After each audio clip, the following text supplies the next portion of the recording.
CEOC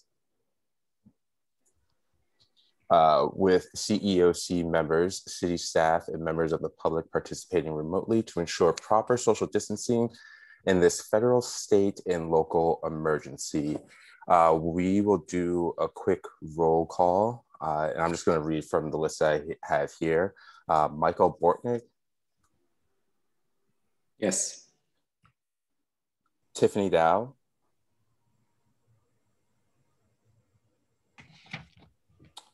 Yadira De Siena. Present. Leslie Feldman. Yes. Richard Lee. Present. Carol Mayer Marshall. Present. Dan McMahon. Very well done. Present. Nihizi Alarvia. Present. Vicky Robledo. Present. Aaron Spalding. Present.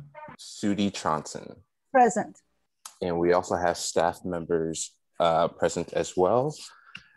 We're going to go to the public comment section. Senior Planner Chow, would you please provide instructions to the CEOC and members of the public on how the meeting will proceed? Thank you, Chair Fennell and members of the CEOC. Welcome everyone to the June 10th, 2021 meeting of the CEOC. Thanks everyone for attending.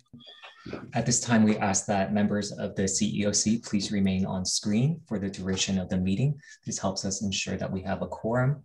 You will control your own webcams and microphones, and please keep mics on mute when not speaking to avoid any cross sound.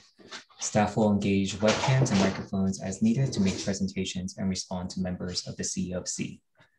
For members of the public who are in attendance and wish to provide public comment, after the chair calls for public comment on the item you wish to speak on, please engage the raised hand feature at the bottom of your screen. And for those who are joining us this evening by landline or cell phone, you may press *9 to raise your virtual hand. We will see your raised hand on our end of the screen and have the ability to open your microphone so that you can provide your comment to the CEOC. Turn it back to you, Chair Fennell. Under public comment, the public may address the CEOC on any subject not listed on the agenda. Each speaker may address the CEOC once under public comment for a limit of 3 minutes. Please clearly state your name and address or political jurisdiction in which you live. The CEOC cannot act on items not listed on the agenda, and therefore the CEOC cannot respond to non-agenda issues brought to under public comment other than to provide general information. Caltrain, is there any public comment?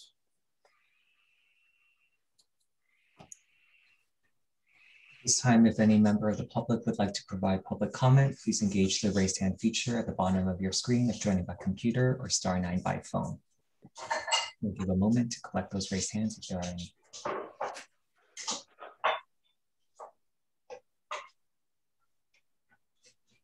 Okay, we have no public comment at this time, Chair Fennell. Great, we are going to go ahead and get started with regular business. Nihizi and I feel as though there's something that is important that we address with the entire committee. Earlier today, we had a phone call with the mayor, another representative, Jen Wilson, from the city council and the city manager. This was to clarify about what our roles were around the committee. It seems as though a lot of people have maybe some issues of what's going on with the committee. I think we are clear of what our roles are, but I think it's important for me to share with how I was treated during this phone call, which wasn't the most respectful. What it did was it gave us insight that a lot of us had brought up issues that we would feel as though that if we do this, our voices might not be heard. Right when this conversation started, there were personal attacks towards me from our mayor, who I've personally never spoken to. Some of those things were he didn't understand who I represented in the community, and Nihizi had to share with him who it was that I represented. And what we're concerned about is how are we going to go about outreach and proposing certain things to our community members if then when we go back to our city council, we are not well recepted with the feedback that's given. And I think it's important that we address what happened earlier with this meeting, because it wasn't okay with how it was addressed. It was essentially a closed door secret meeting that we feel as though was about to be swept underneath the rug. And it wasn't as if it was a meeting of like, hey, everyone, we're welcome, we're excited about doing this. It was more like I was honestly talked down the entire time. And then some things were said that were just beyond insulting. And I believe Nahisi has some things to add. Sure. Hey, everybody. Yeah, there was a meeting this morning. It was called a pre-meeting for the CEOC. There was no agenda attached, and I was excited for the meeting, and then it kind of turned a little sour. I mean, I will say I was disappointed how the meeting went. I typically don't hold on to disappointment and all that, try to move on. But what's concerning to me that I share with the mayor from my observation of this conversation is that he does not seem to be in touch with the needs of the community. And also seems like he may not care. Because my assumption was I thought he and Max knew each other, how the conversation went. You would think they would know each other, because honestly, just to be frank, I just felt like it was a very inappropriate way to address community members and inappropriate to talk to people in that manner, that are trying to volunteer, trying to, devote their time. It just felt like I was being chastised and Max was being chastised, and it just didn't go that well. Member Carol, Mayor Marshall, please. Oh, you're on mute. Are you talking to me or Carol? No, I'm talking, Carol. I'd like to ask Carol. a question of clarification. Yep. This meeting, it was who attended? It was the mayor, it was our chairman, Max, and our vice chair, and that's Deanna was also there, as well as the city manager. Okay, did the city manager or did our staff person here stand up for you or say this is inappropriate? Or No one spoke up on my behalf. I was, except Nahisi. I'm a little curious why this meeting even took place, or why didn't other committee members weren't they invited? Well, I'd be glad to answer that question, Ms. Robledo. The reason the meeting took place was to try and work with the chair and the vice chair on the purpose, the written and intended purpose that the council put this group together. The purpose of this group is for outreach, and that was the intention, to just review the roles and responsibilities of the committee and what the council empowered the committee to do. And I think both the chair and vice chair expressed their interest in more policy related discussions, but that's not the purpose of this commission. Now, individually, if you have policy issues that you want to participate in, either in the group meetings that the city holds or even to weigh in with the council, that's more than welcome as an individual, not on behalf of this committee. This committee, the true intention of this committee is to reach people that we wouldn't typically reach. Like the way that government has reached out in the past is through public notices, really what we would today consider somewhat sterile methods. And we were hoping that we could bring together representatives from throughout the community, both geographically and in other ways as well, and empower you to go out and reach the people that we would not have traditionally reached, and to enrich this process. I hear what you're saying, that what the purpose of the meeting was, but apparently that's not, if our chair and vice chair were not handled with respect, I think there should be some explanation of why someone didn't stand up who was also in the meeting and demand that more appropriate, I don't know, language. I don't know the exact language, but it sounds like it wasn't very nice, but that people act in an appropriate professional manner, which it sounds like they, either the people in the meeting did not act in that manner, or they were silent. And Well, I would say that there's more than one version of the meeting. Member Sudi Johnson. I wasn't there. I have no idea that such a meeting took place or what was said. But I'd like to point out that seems to be a misunderstanding as to, again, I can't speak for the chair and the vice chair, as to what the committee has been expressing, including myself. It has not been about policy making. We know that's within the Housing Commission. It has been about that the process of outreach, I cannot just go touch someone without some convincing or some content. Engagement is not about just surveys. It's about what goes in the survey, how a method survey is conducted and designed, because we all know surveys can put the results in any which way, not that that's the intent. And I personally understand that it's a housing commission that is, one of the many responsibilities it has is housing element. But the issue is that if currently we look at housing element and housing commission, the Venn diagram, there's no overlap. It's null, it's zero. There is no overlap. Therefore, we have no insight into the housing information that should come to us from the Housing Commission and vice versa as a feedback. So as we engage the community as a committee and, including our great staff and the M group, once we have that input from the community, somehow it has to be fed back into the Housing Commission to implement it. Right now, there is no overlap at all. So we have no idea what the Housing Commission is doing with respect to housing element, what its schedule and calendar is, how that evaluation is going to get input to the engagement process, because engagement process cannot happen without content that the community is supposed to engage with. So I think at least I am not saying that we are trying to do policy making. We are trying to get the information because engagement requires information. We cannot do this without information. And that's, the short of story from my end. It's only that.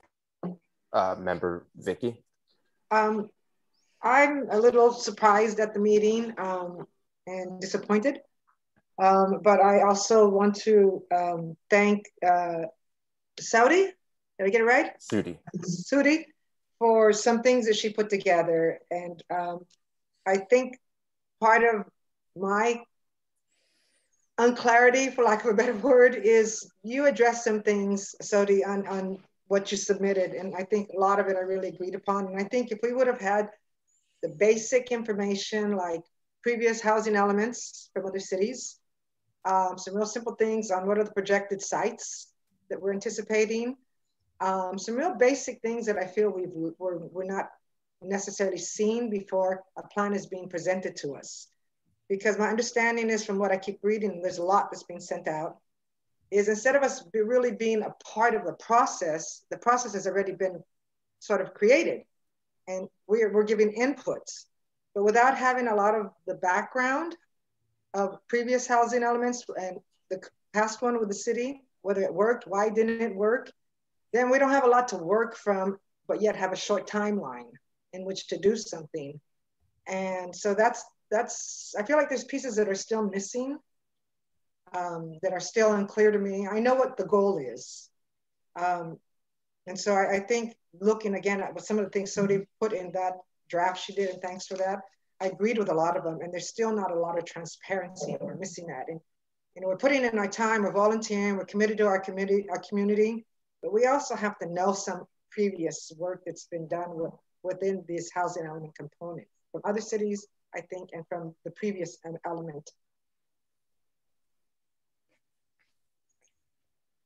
All right. Hello, everyone. This is Drew Combs, and I don't know what the extent of what was said about the earlier meeting, and so I'm coming into this a bit blind. But I do want to, and I don't feel the need to sort of whatever was said, counter it. But I do want to make myself available if there are questions. obviously the council created this committee because it valued this ability to have community members engage in how we thought about outreach and how we thought about engaging for this very important exercise. But this was, always intended and explicitly stated as a committee that would be devoted to outreach, right, and to communication and to those associated processes.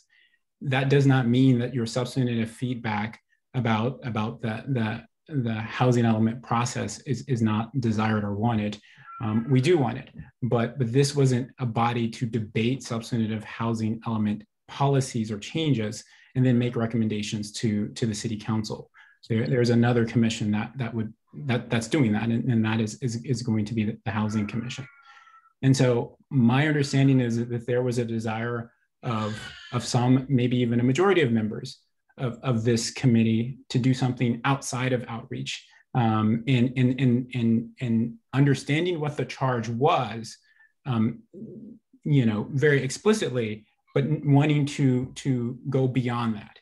And what I want to be clear about is that's not the charge of this committee, and the process of which we've developed, which again is a regulatory process. This isn't a let's do this as an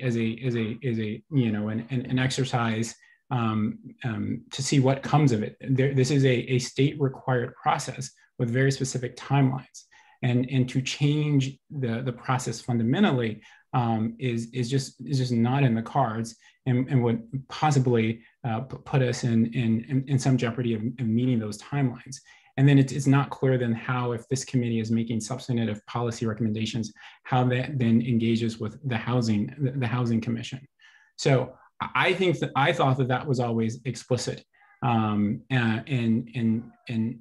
if there is, again, what I'm saying is that that's the role. And I think it's a very important role. I think everyone on city council thinks it's a very important role to play in this process, but that is the role. And we all have our roles to play. And if all of a sudden everyone gets in and the roles change, then I can promise you whatever is attempted to be accomplished will likely not be accomplished.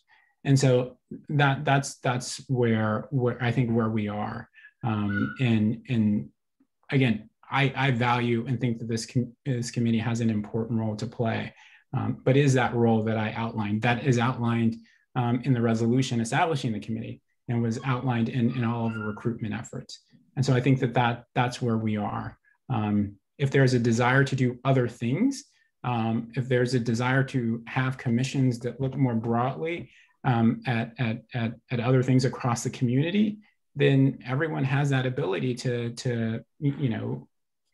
put that request into the city council.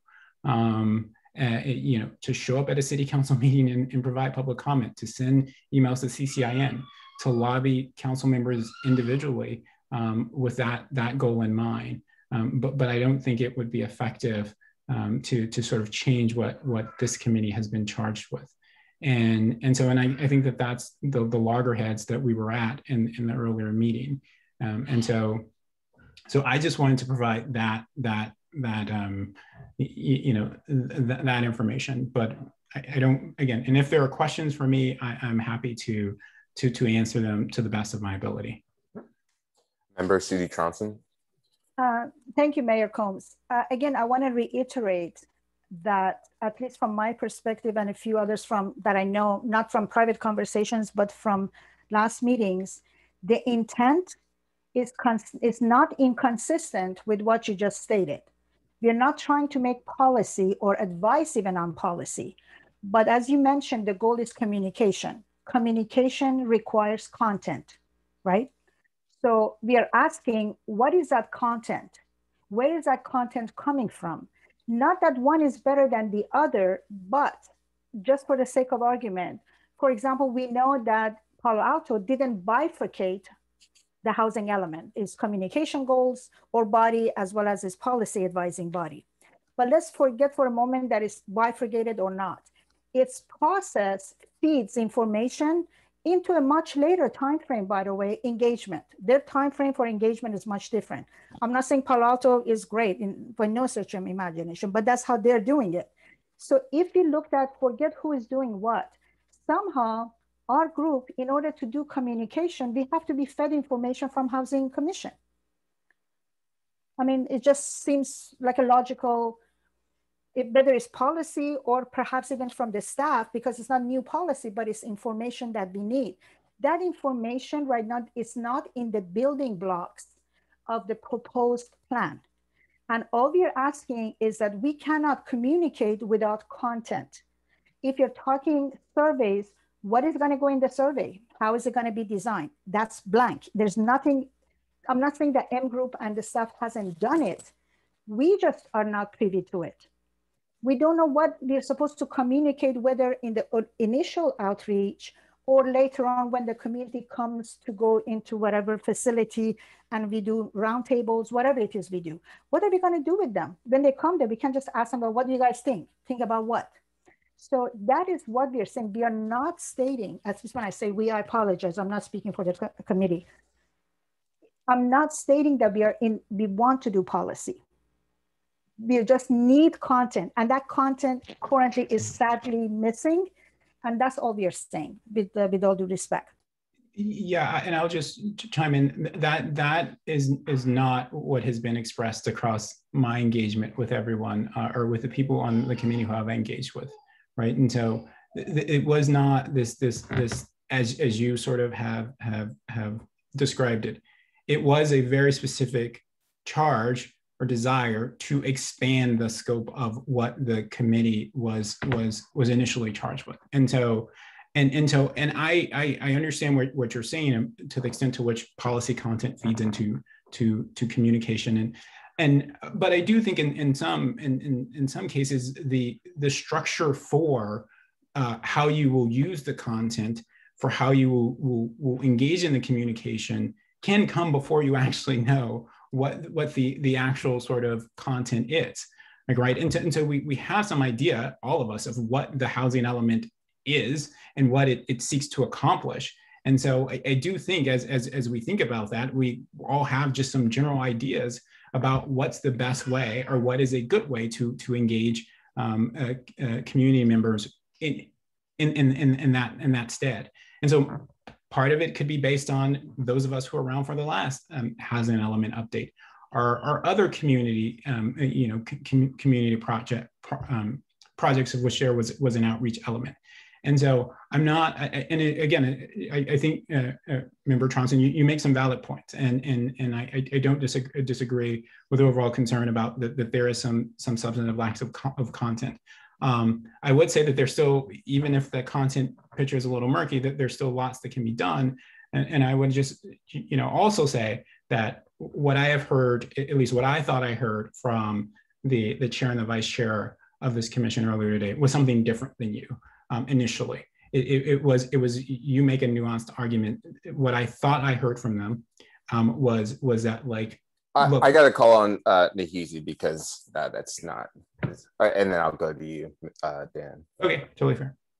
I appreciate it. I think that was one of the issues with the conversation earlier, Mayor Combs, was we were clear there's a huge disconnect with what we were saying and what you were hearing.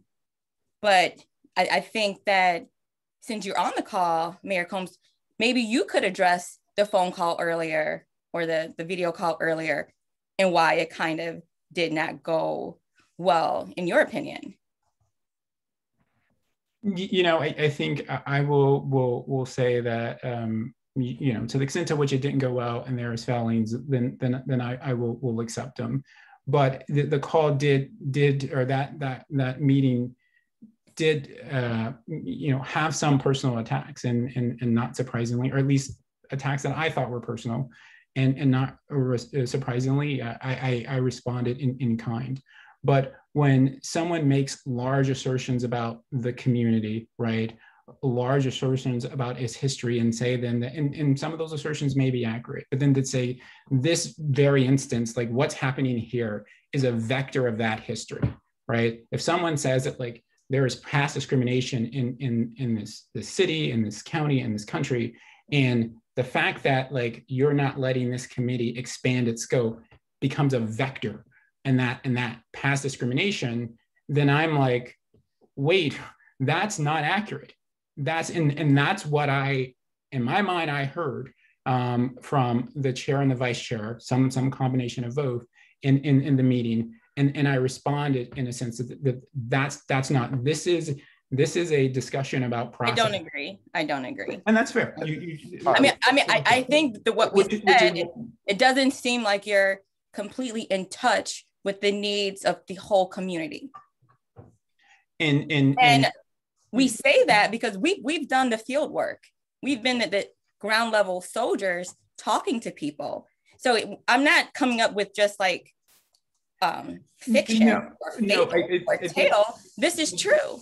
And again, I want to, I know. It may not affect your circle of friends, but these issues are, hot button trauma to this whole. Let me call on member Dan, please.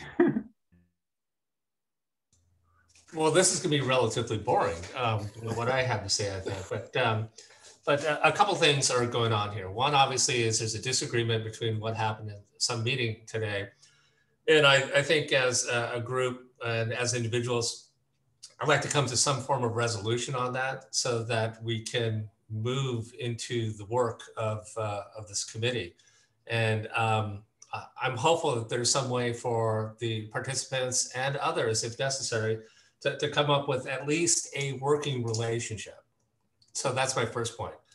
My second point is the boring point, which goes back to the creation of this committee. And this also speaks a little bit to Sudi's questions, and I think Victoria's as well. And it might be a different direction to get at the mandate of the committee. And the question is to the members of the city, our lead, our manager, and our mayor. Was this committee created because there were known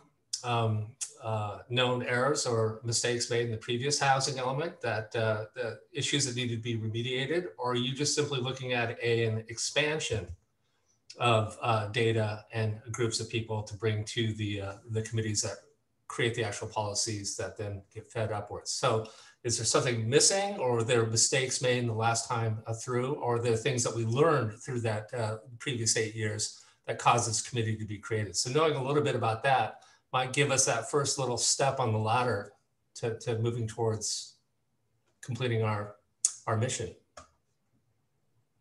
Well, I'll take an initial, thanks for the question. I'll take an initial stab and certainly let staff follow with more details as needed. Again, like, the housing element is an important regulatory process, and it's one of which can result in substantial change to the city and specifically to neighborhoods. And we wanted to make sure that we, as part of that process, provided a forum in which we were able to engage community members directly and those who were interested in specifically about this process of engagement. And so I think in general, it wasn't necessarily this idea that the last time around something was broken versus the idea that, like, yeah, this is something we should, this is special. And we shouldn't necessarily just rely on the commissions and on the council and on the standard sort of large community engagement forms and processes, but that we should look to sort of establishing as bespoke committee that specifically touches that issue of engagement and communication.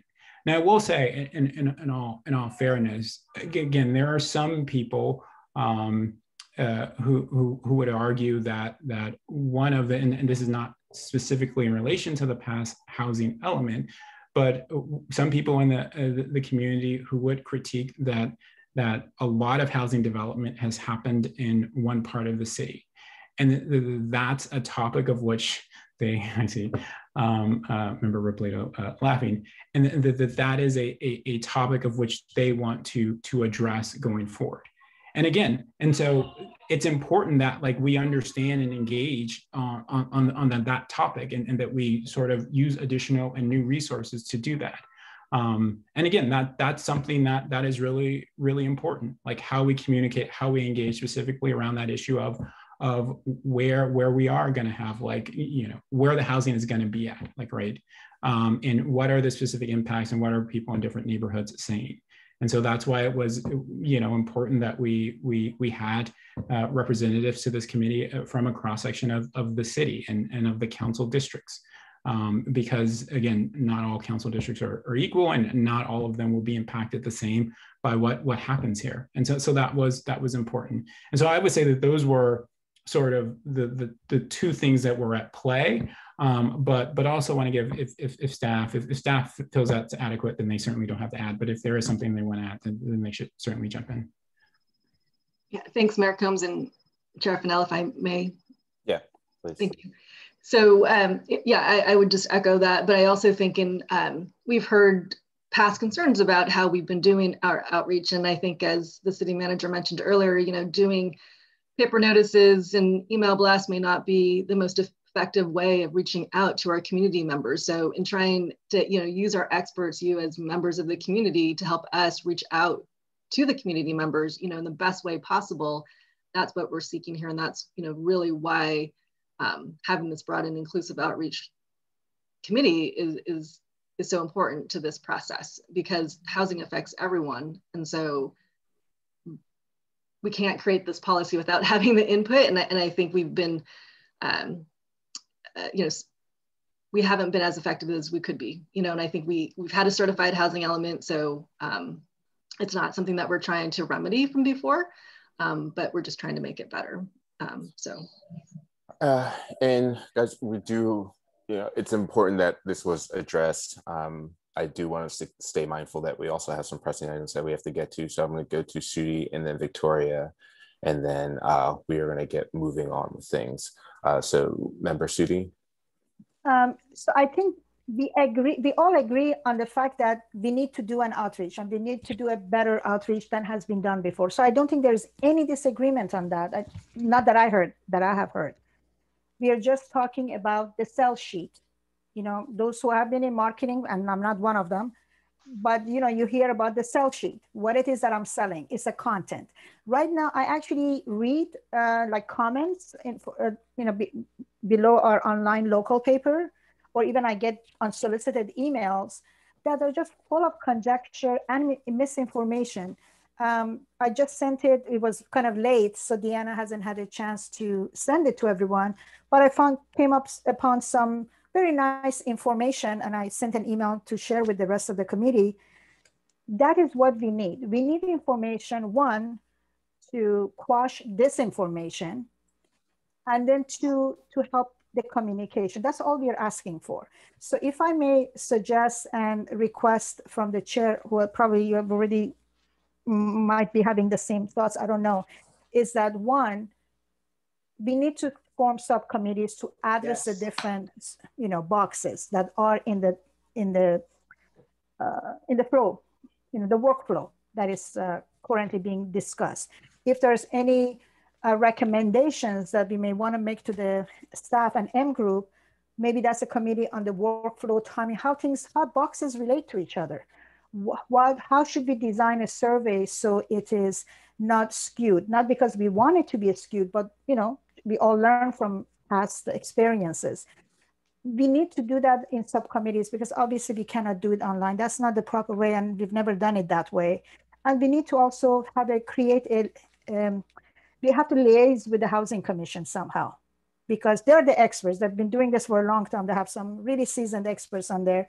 How do we get information from them? I looked at their minutes for this year. I haven't seen a workflow of when, not all of the other things they're doing, but just on the housing element. I haven't seen any workflow of when they're going to address what aspects, so then we can read it and then incorporate it into our process. So I think so those are basic process points that we have to address. So with that, I yield to the chair, and maybe it was. Yeah. Member Vicky. I she said it before I was gonna, I think we have enough people that we could do some subcommittees. I think we should have the right and opportunity. I understand that we're not policy making, Drew, but if you're invited the community to be on a committee, then I think the committee should have been part of the process that the MG group already did, because I feel like, well, why did I come? You guys already created something. Versus of me being a part of that creation, although I'm pretty happy with what they have created thus far. But I think the subcommittees can dissect the things, which is our input, which is what you want. And then the subcommittees can review maybe the previous housing element, which should have a survey on there already.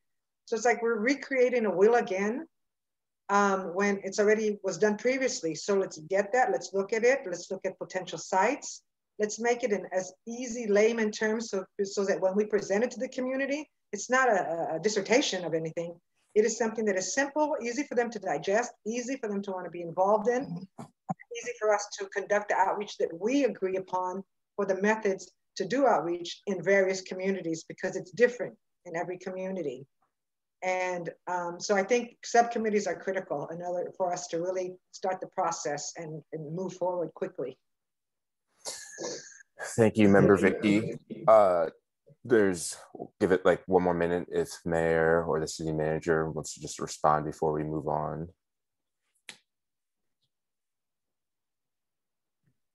I think it would be helpful to have Jeff Bradley actually give you a quick overview of the sequencing that we're going to be going through. As we keep saying, this is a somewhat prescriptive regulatory process, and we only have so much time, and it's really critical that we move the CEOC agenda forward so that we have sufficient time to utilize your input. And I'm hopeful that we can get to the content of this meeting quite quickly so we can move forward. Jeff? Thank you, Chair Fennell. Thank you, City Manager Jerome Robinson. Yeah, as has been mentioned, the project does have a tight time frame, and it is the content of the housing element is very much a regulated document, but there is flexibility in how the city approaches community engagement, and we're happy to work with the any subcommittee that's created out of the Community Engagement Outreach Committee. In fact, in the memo that's attached to this agenda, we repeated back the idea of creating a committee to specifically work with us on a detailed review of any survey questions before they go out. And so we're not here saying we can't work with the committee. We've been very impressed with the passion and the involvement and the knowledge with this group, and we're confident we can work together to have a successful outcome and address a lot of needs in the community. The first part of the project is really assessing the existing housing needs in the community. And so that's why we do kind of just need, the very first thing is really just getting out and talking to people through the focus groups. And that allows us to get our heads around really what's happening in the community, what you people, what this committee already knows about from living and working and being active in the community. We need to start come up to your level in terms of your knowledge of the issues that people are struggling with as the cost of housing just continues to increase exponentially throughout the peninsula. But we do need to start soon, and we need to need to kind of do this on the run and learn as we go and work together to try to meet the community needs as best we can. Thank you, Jeff. Member Sudi, we do have to move on if it's really short, or if it can hold, if it can wait, or if you want to. Yeah, thank you, Chair. So Jeff, that sounds wonderful. That is what we're looking, at least I'm looking for, but it's not communicated to us. When you said you need a focus group, well, how is the focus group designed? Where it is recruited from, what is presented? A focus group is not, you can't just sit there and have questions come up. And I'm sure that's not how you guys have done it, but share it with us. So at the chair's discretion and the vice chair, maybe that is one of our, smaller groups, that subcommittees or whatever, where we can work with you. And so at least you can download. We need download. You need to be downloaded too. So that is what is missing. We are not hearing the content from you guys. Thank you, Chair.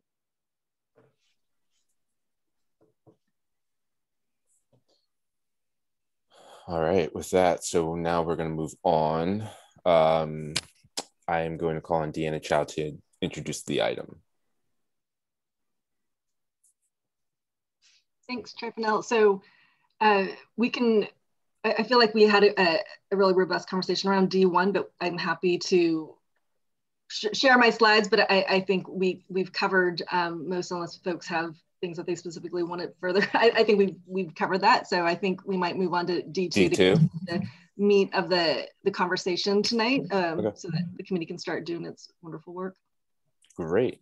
Then Jeff, I will call on you to introduce. Thank you, Chair Fennell. I'm just going to give a very brief introduction to agenda item D2, which is a discussion of our first out of the gate preliminary idea about how to structure the focus groups, which are a key vehicle to start having preliminary discussions with people from a broad cross section of the community, so we can fully understand the full scope of the issues people are facing, not only within the housing arena, but also environmental justice and issues around safety, particularly threats that are increasing due to climate change, such as sea level rise, flooding, wildfires, extreme weather. And with that, I'm going to hand it over to Christina Paul, our lead community engagement manager with M Group, and she's going to go through this exercise. And again, this is us sharing the draft work product that we've put together, which was really done as part of the interview process, so that the city could see what kind of work the different consultants were proposing to do. So this is something we put together before we even was officially hired by the city as part of the selection process. We knew all along we would be working with the city staff, a committee such as this, such as yourselves, on refining this. So nothing in this is fixed in stone. I just wanted to reiterate that. We look forward to your helping us make this better. Thank you. Hi, everybody. Good evening, Chair and committee members. Thank you for having us here. And just as I was listening to the conversation, I was thinking about how I kind of can't move forward without context. And I'm hearing that from a lot of you guys also, you know, what is the context that we're working in? How do housing elements work? And that kind of thing. And so I wanted to, before we get into the focus group approach, set the context a little bit. Because in our last couple of meetings, you know, we kind of tried to get through the outreach outline. We made some initial steps, which was really helpful. We haven't kind of gotten to go through that step by step. And I know that there was some, you know, some anxiety, like, oh my gosh, it's going to get set in stone. It's going to be done. We have to have responses by today. And what are we going to do? Like, we don't have time. So I just wanted to set the context around that a little bit. I wanted to recognize that there's a lot that's in the outreach outline that you guys have seen, you know, a couple of times you guys have, and we haven't talked through all of the different elements, and we recognize that, and I want you to, like Jeff just said, you know, don't worry, it's not set in stone. This is something that we drafted and that we're looking forward to refining with you, and in fact, as we go through the whole planning process, we're able to be flexible at that. You know, if you do, you know, in this meeting, we're constrained to a couple of hours each meeting, and there's so much to go through. So if you already have comments on that outline that we might not be able to get to today that aren't about focus groups, etc., like please email Deanna, and we'll work on integrating those and reflecting that back to you. As events come up like these focus groups and stakeholder interviews and the survey, we are planning to shape those with you. And we are nimble. So if something feels like it's not working, if we have to add something, then that is fine. We're able to adapt and respond as we go through the planning process. And you know, one of the opportunities that came up was forming subcommittees to help shape specific events or outreach, or even events to particular groups.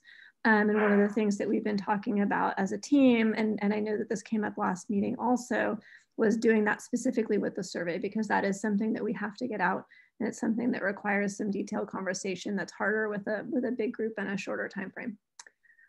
And I wanted to reflect back also, Deanna framed these really wonderful questions in her staff report to you all for today. And we're not going to get to go through them one by one, but I want to kind of recognize that they're out there. We are going to be talking about who we should reach out to in more detail today. And then as we go, we have put forward some suggestions about what kinds of activities we should do, where they should take place, you know, and then we'll be working on the answers for when and how, and, you know, why are we reaching out? How do we reflect to the community the importance of this effort? And then how do we connect with the community for each particular event as is most helpful for that event? So I just wanted to kind of set that context for our work this evening, so you don't feel like, wait a minute, you know, we were talking about this whole outline last time and now we're just talking about focus groups and what happened. So, you know, keep that in mind and feel free to bring up questions at the end of this. So in your packet, you got a lot of materials and I'm not going to read them all to you, but I wanted to go through our overarching approach in terms of our focus groups and our individual interviews. And then we're going to ask some questions so that you guys can help us shape that effort.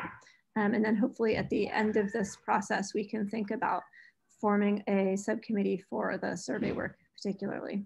So right now, in general, you know, going into setting up focus groups, we wanted to make sure that we are reaching out to residents, disadvantaged communities, community groups, housing organizations, service providers, renters and homeowners, and the rest of these lists, these folks in this list. And we've been partnering with some great folks at Change Lab Solutions who really focus specifically on environmental justice, and who have been helping us to highlight the fact that it's also important to do geographically based outreach, not just to these kind of to particular demographic groups or focus area groups.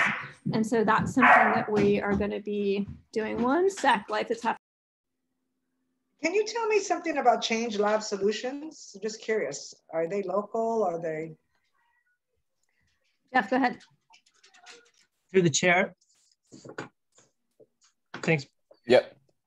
Thanks for that question, Member Robledo. We first learned of Change Lab Solutions.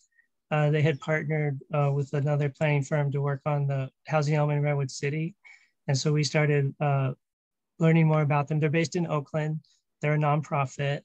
They do work on bringing more equitable laws and policies and regulations and really creating fair and just communities. And they work at a national scale. And so we badgered them for a couple of months to join our team, and they were pretty busy. So we had to persuade them that this was a worthy cause and worth their time and effort. But we've had a couple of meetings with them, and we've been really impressed with, like Christina said, the really strong focus on environmental justice, not just on community engagement techniques, but also as sort of a built-in double check to review policies and content within the housing element to give us feedback in terms of best practices and any gaps or deficiencies that may be present before we finalize this effort. Thank you, Jeff. I just want to bring up that sometimes when something's already been done, but I'm invited to participate, then I see somebody who's done something for my community, but I know nothing about them, where they're from, what the mix of the participants are. Because to me, diversity is something that should be on all groups that are working with this community. Absolutely. Many times diversity is what is lacked on a lot of these committees. Correct. Or consultants. Agreed. Thank you. Thank you. Chair, would you like me to carry on with the yes, presentation? Please. Okay, so we'll take questions at the end. Great, thank you. And I have a couple of breaks for questions, so we'll definitely get to more. So we have in addition to the list of focus groups that we sent out to you all, we also are focusing on reaching out to folks who are special needs housing, and then also landowners, because they need to make some significant decisions to really help us change the face of housing in Menlo Park. So with that, are there any groups? We showed you that list, and I'm going to switch over to my Post-it note tool. Are there any groups, you can kind of think about it while I do that switching, with special needs or in fact other groups that we we may have missed, or in fact, equally importantly, because there are so many of them and because we have limited capacity, are there ones that you think that we should really focus on making sure that we engage? Would you also mind going back to that and? Yeah. Sorry, do you mean the list? The list, yeah. Yeah, so this is a better list. So here you can see, and let me just try to make this as big as possible. So you can see our overall list. So we have some community groups that were kind of focused on ethnic issues or particular demographic groups. We have geographic groups, youth and students, et cetera, et cetera, et cetera, et cetera. And then we have the different groups that we've identified under each of those areas. We can certainly go through those one at a time. And then we have recommendations for the groups that we would like to reach out to that are focused on, particularly who might need special needs housing or our landowners. Member Mike. Okay. Member Mike. Thank you. I'm not sure if this is the right place, so please stop me if it isn't. There are, I just want to reemphasize comments from last two meetings that I don't see reflected here. It's really helpful to get the packet and get that input, because then I can see kind of how what gets captured. But particularly from the Belhaven district, where is the numerically there are more people from my district than others. I want to make sure those comments don't get lost. So one is on representing people who are afraid to speak and trying to reach them. People who have a history of not feeling heard, and people may not have time to do this voluntarily. There was a proposal and suggestions to go door to door and to have a stipend, either directly for the people who are involved or for people who can reach those people. So there was a bullet point about district specific strategies. So I was hoping that would be included as part of that. I just want to reemphasize that again, because that felt really important. Thank you, Michael. Thank you. I meant to bring that up. Member Mayor Marshall. You're on mute too. I just wanted to emphasize or make sure in one of the earlier slides, you said at the very bottom that we'd have district meetings. And then on this new one with all the boxes, I can't read it because it was too small. But I want to emphasize that I do think it's really important to have meetings in each district because the issues are different. And there are so many issues that you can't discuss them all at any one meeting. So you want to make sure that if you have district meetings that you specifically talk about the issues that might affect that particular district more than some of the other issues. So I just want to emphasize that, and I assume you're planning on doing that, but I just didn't see it in the chart. Maybe the silence, maybe other people don't agree with me. I don't know. I'm sorry, through the chair, how do you feel about us answering these questions? We stand ready to answer questions as they come up. Would everyone like them to answer questions? Yeah, sure. Yep, I think that'd be a good idea.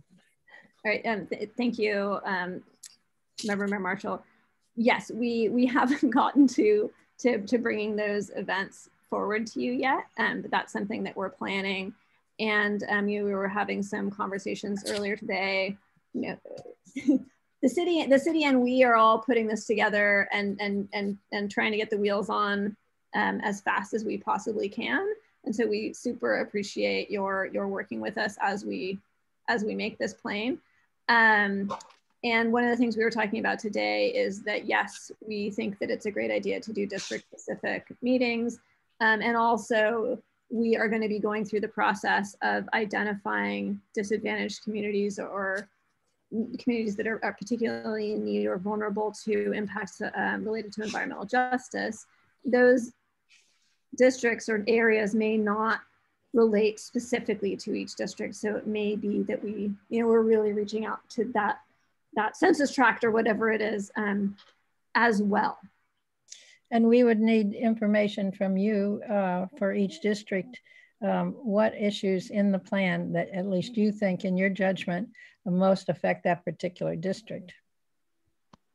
So when we go out and try to get people to come to the meeting, we can tell them what subjects might affect their community.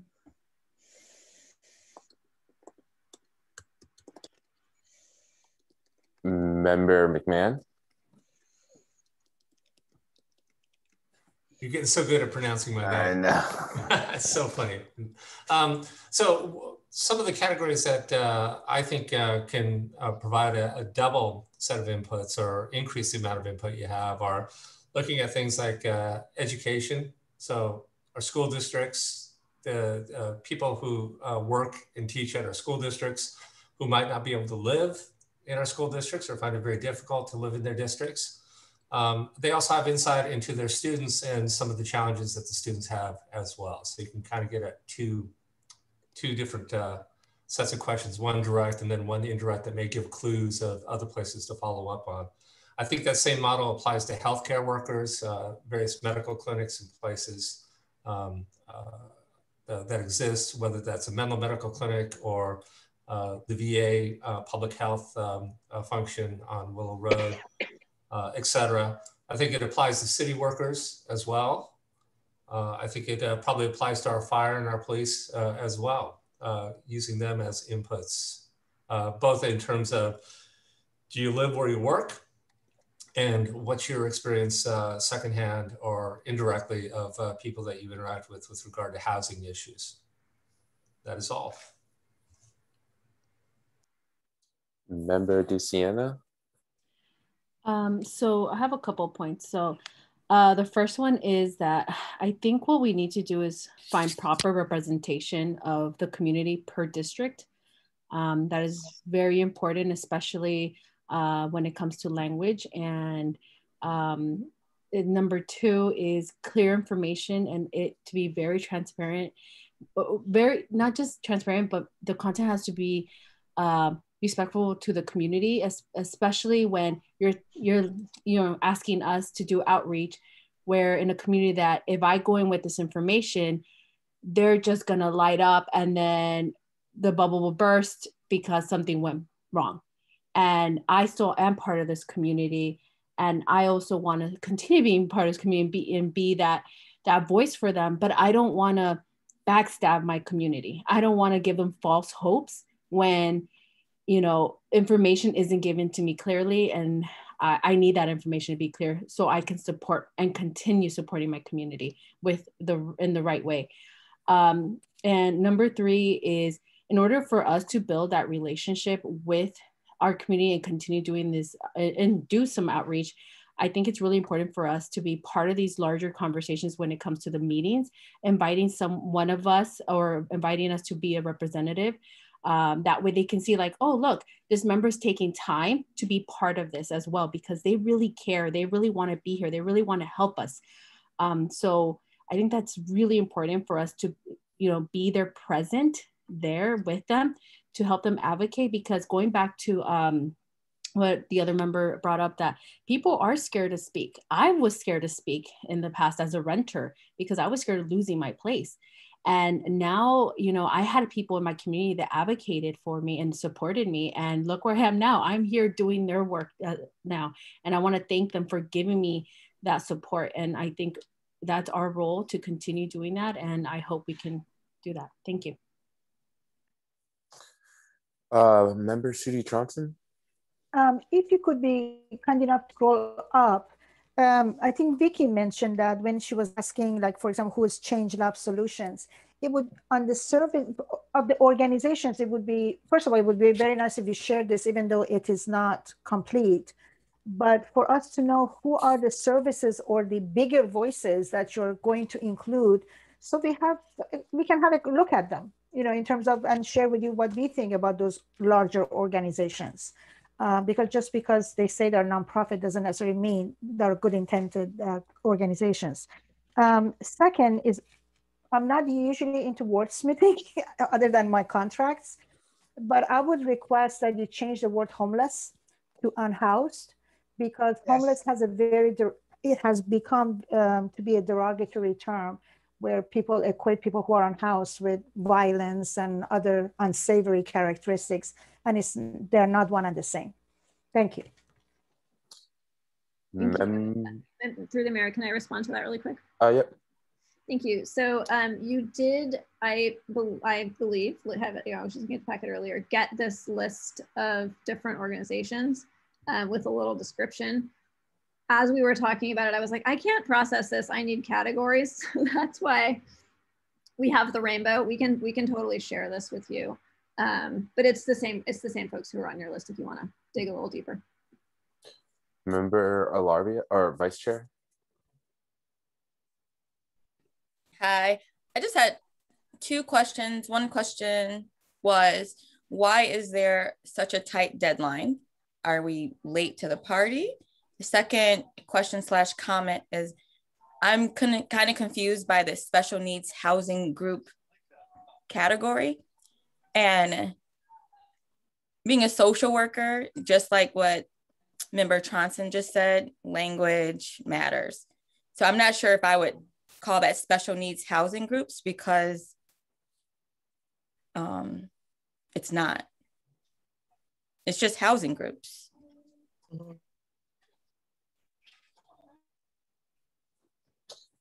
Member Feldman? Oh, sorry. Oh, yeah, Member Feldman. This is building off something that Carol said earlier. I think I don't know personally, which tracts in the city are being considered for where this development is going to happen. Maybe, obviously, we don't know for sure what that is yet, but I'm sure there's some idea. So I think this outreach needs, part of it should be targeted in those specific blocks or parts of the community where they're considering this housing. So those neighbors have input early on.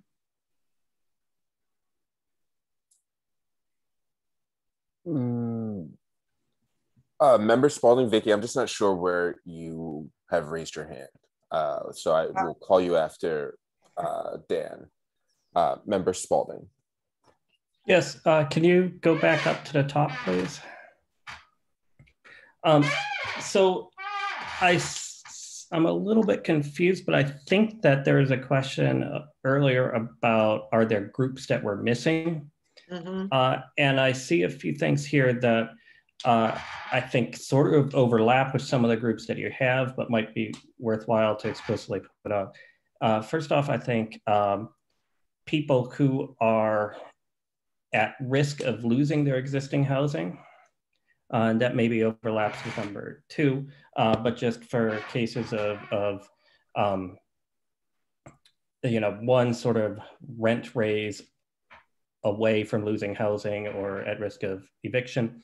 The second is that there's beyond financial challenges, are there other challenges that we can think of? So for instance, transportation challenges or other issues that go along with their housing challenges.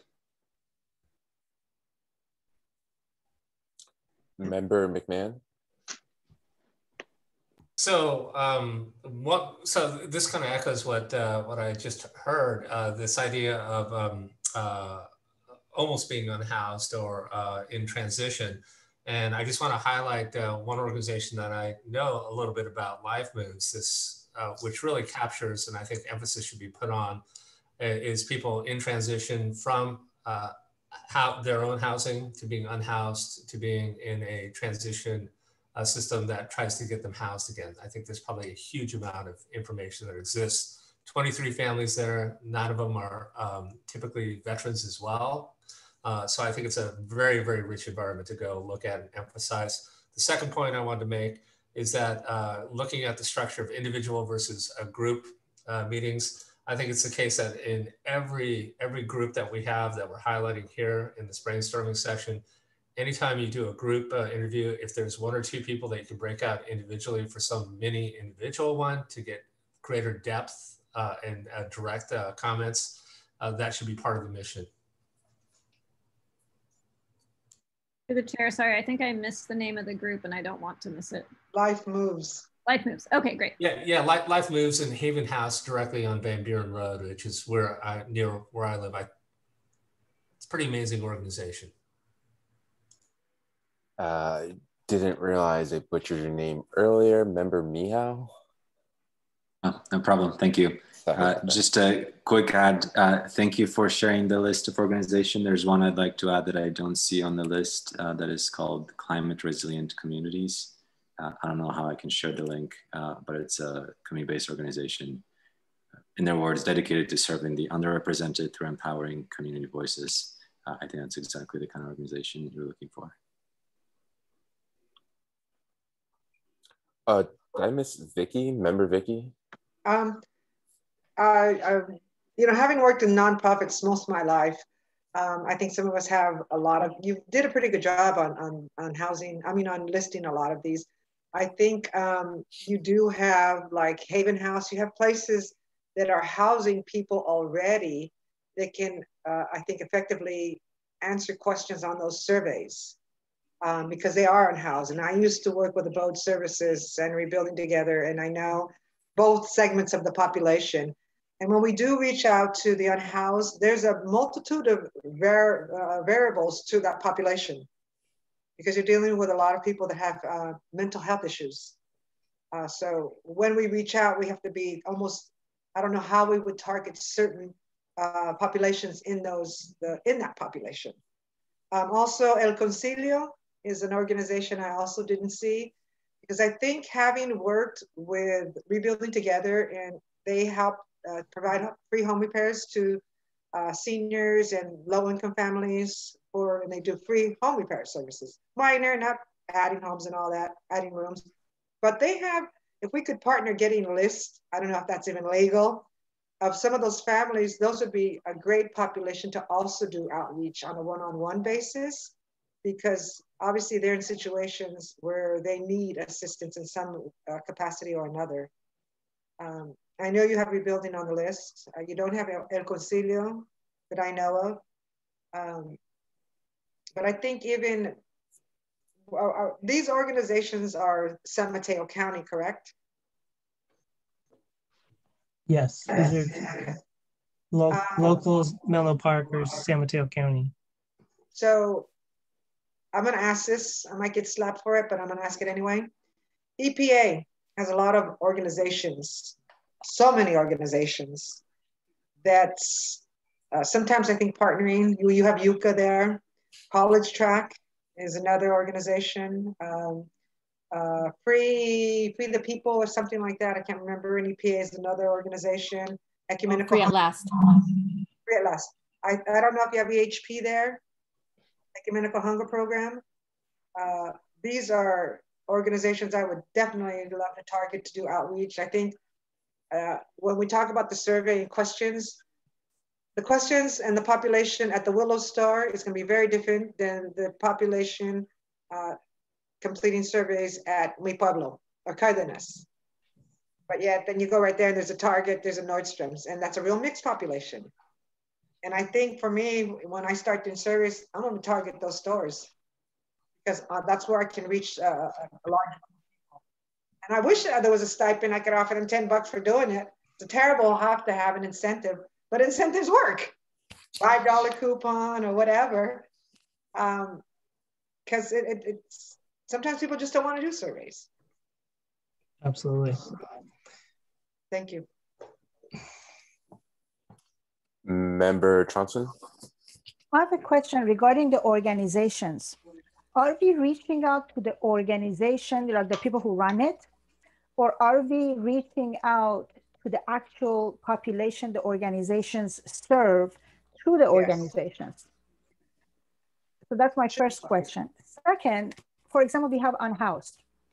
Just a few months ago, 60 people were driven out of Menlo Park, right? God knows where they ended up. I'm hoping that City of Menlo Park knows where they forced them into. Why not reach out to them? They're actually literally individuals who are unhoused, and they were, forcibly pushed out of Menlo Park through police. So organizations are still organizations. And I think it's good to use them as a node for, reaching out to the members they serve. But I think organizations in and of themselves are not sufficient. They actually have to reach the actual people they serve. That's exactly what I was saying. Yeah. And one other comment is that I think maybe that it was the first time in our first meeting, when you were showing like the number of housing for different income levels, I think they should also consider not just the very lower income, but the income that doesn't qualify for any assistance usually, but they're still spending 50% or more of their income on housing. That population also needs to be addressed. And I don't know how to address that, or if there's any, I don't think that they actually fit into organizations per se, because they're still making that rent. It's just very tough to make that 50% of your income or more, when it's supposed to be no more than 30% or something like that. And I don't know what the answer is or how to reach out to them. Jeff? Thank you, Chair Fennell, sorry. Last meeting, we said we would try to answer questions in real time as much as possible. And Vice Chair Oliveria asked some good questions a few minutes ago.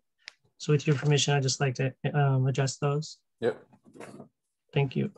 One of the questions was, what's with this deadline? Where's that coming from? And are we coming to the party late? The deadline is January of 2023, but our goal is really to meet the deadline by coming in, no later than the end of 2022 to give ourselves a little buffer. That deadline is set by the state, and there's several draconian consequences for cities that don't meet the deadline to have a certified housing element. So that's the deadline itself. But in terms of the timing, I would say the city is starting around the time that most cities are starting this. The difference, which normally would be totally fine, and that's the way it's been done for the last 2 or 3 cycles. These 5-8 year periods where cities have to update their housing element like this. The difference this time is the total amount of housing that's been passed down to the cities to plan for is almost 250% greater on a region-wide basis than it was in the previous cycle or the cycle before that or the cycle before that. So just the sheer volume of the exercise is more significant, which triggers a much more robust environmental review process. So part of this will be the development of an environmental impact report. It has a whole separate set of consultants. They'll be working behind the scenes to take all the information that's generated from the policy framework and the site selection decisions, and really providing a detailed document of what that means from an environmental perspective. And that adds a lot of time to the process. And so between now and the end of next year, every day we feel like, okay, 2021 is almost halfway over, and it seems like we just started the year, a few minutes ago. And so we're just cognizant of, like, even though we have 18 months on paper, it's going to go by very fast. And there's some very large pieces of not just the planning work and the community engagement and all the visible stuff, but also the environmental review and the fiscal review as well is significant building blocks that lead into that. So happy to talk about that more, but wanted to address that important question. And then also the question of why we use this term special needs housing.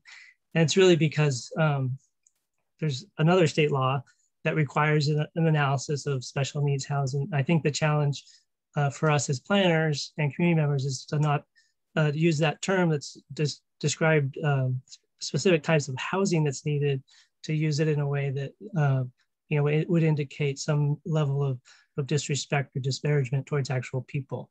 So it's really just to make sure that cities plan for enough housing for different groups that are typically overlooked in the normal workings of the real estate market and the type of housing that's normally produced. And this gets way beyond affordability levels into truly special and unique situations that some people need to have a safe and functional housing environment.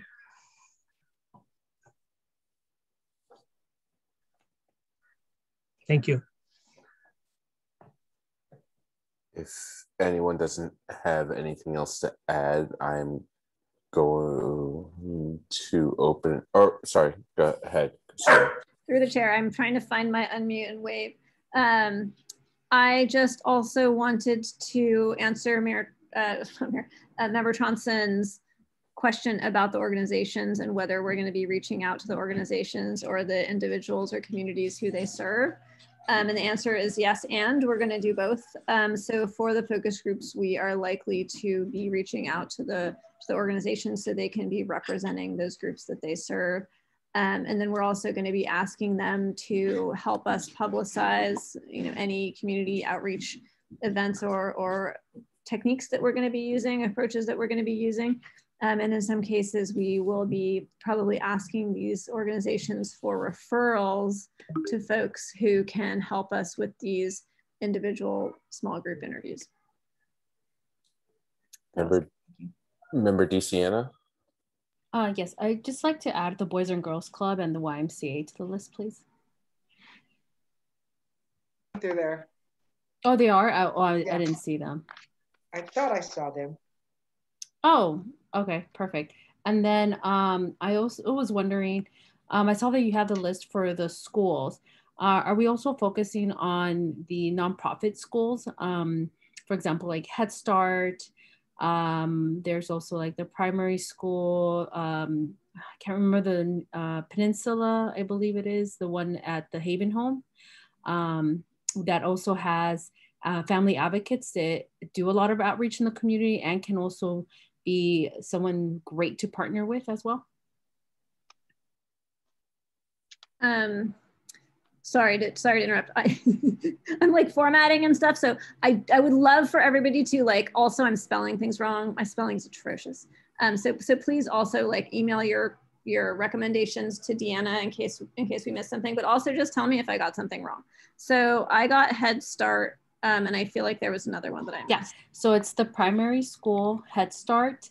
I believe the one that Haven Home, which is run by Life Moves, has a children's center there. It's Peninsula Family Services.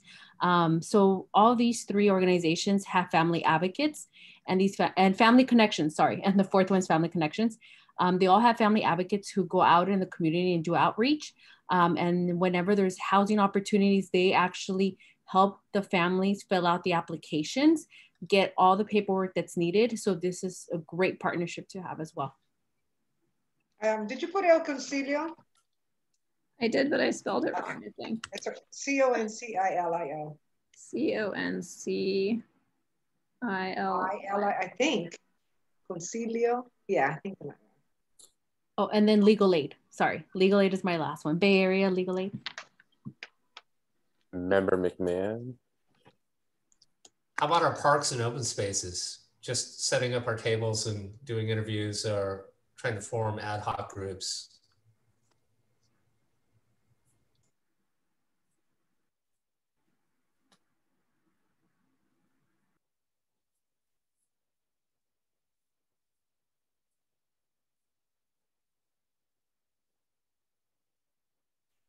All right. It would be great if we could get Safeway to give us like a $10 food certificate or something like that.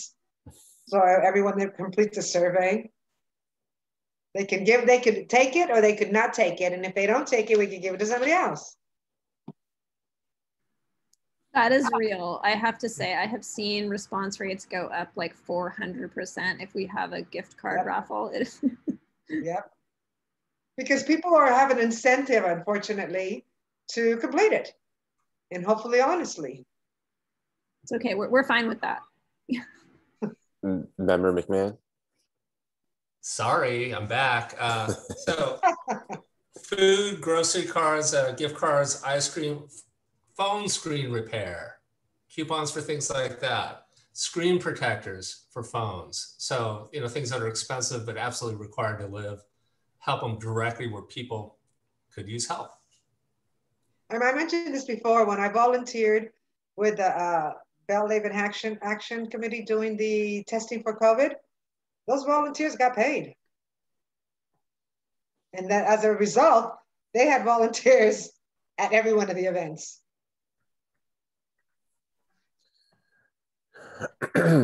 Great. So if no one else has anything to add, Cal Chan, do we have any public comment on the item? Just before we take public comment, just as a reminder for members of the public who are in attendance and wish to provide public comment, please press the raise hand feature at the bottom of your screen. And if you're joining us by landline or cell phone, please press *9 to raise your virtual hand. Give a moment for people to raise their hands if there is any public comment.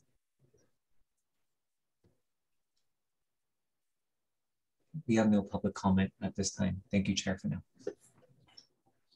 Great. So we're going to move on to D3, review and provide feedback on providing a fair and equitable community-focused process through partnerships and local community groups, language interpretation services, and with assistance from Change Lab Solutions.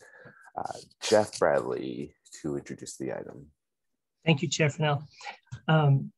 This item is really a place to discuss the overarching goal of having community engagement that is very, not just comprehensive, but really focused on hearing from hard to reach voices and making sure all the voices are heard. And the thing that ties all that together is the concept of creating a more fair and just and equitable community. In planning and as planners, we have a lot to answer for as part of the history of this country and the way planning has been used historically to separate people based on race and class and financial status. And zoning has been a big part of that. So it's obviously it's just the right thing to do. But obviously there's been a lot of new state laws around this topic that affect the housing element process. It's more explicitly required that the city demonstrate that they are proactively combating racially segregated land use patterns. And there's maps based on census data where you can visually see this. And it's our job as planners to really own up to the history of planning and how it's been used in ways that are really not fair and equitable. And we believe we need to have those conversations with the community on a broad scale so everyone has the same information. And in my view, this is one of the key areas where we can work closely with this committee to deliver that message and get the word out that there has been a change. Planning is turning a new leaf and working towards broad-based changes to make sure that past practices are addressed and planned for in a more proactive and fair manner and equitable manner going forward. And so when we talk about partnering with community groups and having translation services and working with specialists like Change Labs, it may sound like a lot of random grasping for different things under the general umbrella of community engagement, but it's also really to bring focus on equity and addressing historic injustices and making sure all those voices are heard. We have a brief presentation on this topic as well that Christina will provide.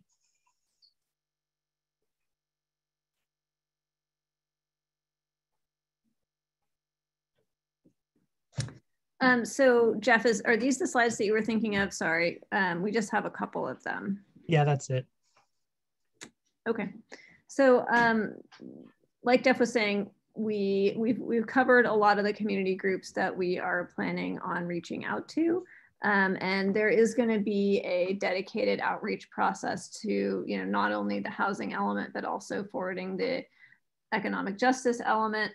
This is partly, it's partly tied in with both ensuring that we are producing an equitable housing strategy where folks have equal access to opportunity and housing is spread throughout the community, and also ensuring that the folks who generally are having the most trouble with housing or the most housing challenge are also those who tend to be in neighborhoods where there are environmental justice issues, which is specifically an increased likelihood of exposure to pollution or negative health outcomes from the neighborhoods that they're in. And so we're going to be reaching out with those sort of dual purposes, but also really making sure that we specifically focus on environmental justice and safety so that we don't lose that. We are going to be reaching out to as many of the similar community groups, and also, as I was mentioning, narrowing in on groups or populations or just neighborhoods where we are concerned about environmental justice impacts, where we're identifying, you know, what is legally called at risk, or I'm sorry, now I'm getting confused about all of my terminology. But the more highly impacted neighborhoods that we have to identify because of a state bill called SB 1000. We are going to be offering language interpretation services. This is something that came up earlier. You know, specifically, we've been thinking about Spanish interpretation during live events and ensuring that our printed materials are interpreted or translated into Spanish. So one of our questions is whether or not there are other languages that we should be thinking about for particular areas or for translation in general. And then we talked a little bit about who Change Lab Solutions are, and we got to meet with them yesterday, and they're really fantastic. I'm excited for you to meet with those folks. I'm sure that they will come to an upcoming meeting. Can I add something? May I add something in this? When you're saying environmental justice, is that how you phrased it? Yeah, and that's a legal term. So that means, like, let me use Bellhaven as an example so that I understand what you mean by environmental, which would go hand in hand with why I don't think we need any more housing over here. We have Marsh Road, 101, Bay, and Willow. That tremendous amount of traffic, we are in that bubble of toxic fumes. Would that not lend to consideration as to why we don't need more residents and more building here in this area? Is that something that is put on any of that information that you have, is looking at communities that are already greatly impacted by environmental justice, or how environmental climate? I don't know how you define it, but to me, that's how I see it. We got Bellhaven, and we're engulfed in pollution every day. No, Go ahead. That's definitely on topic, Member Robledo. There's websites where you can look up any portion of any city in California, and it's all visually documented where the people are living that are exposed to high levels of lead in the air because of proximity to major roads and freeways, where the lead contamination is higher than places that are further away from those major roads. What I'm getting at, and I'm sorry to interrupt you, is I think that needs to be on the surveys, that it states, do you feel that your health is impacted by this? Or do you feel any change in whatever? Because I don't see that here on any of the information that I've read, pages and pages, that states existing communities that are currently impacted by this environmental social injustice, or I don't know the term, but pollution. Yeah, pollution in your neighborhood is exactly what this is about. Because I can tell you right now, when I go out to my car every day, I'm 2 blocks from 101. I have soot on my car. So I just want to make sure that is somewhere on all this piece of information, because I don't see it anywhere. So how do I know we can get that? Because a lot of times we say a lot of stuff, but then I don't see it written anywhere. Thank you, Member. Yeah, and we've been focusing more in these conversations on the housing element and less on the environmental justice element. The environmental justice element is really focused on how do you mitigate that? How do you make that better? How do you ensure that there is access to healthy food, that people have access to clean air, that people can feel that they can walk and bike and run in their neighborhood so that they can be healthy?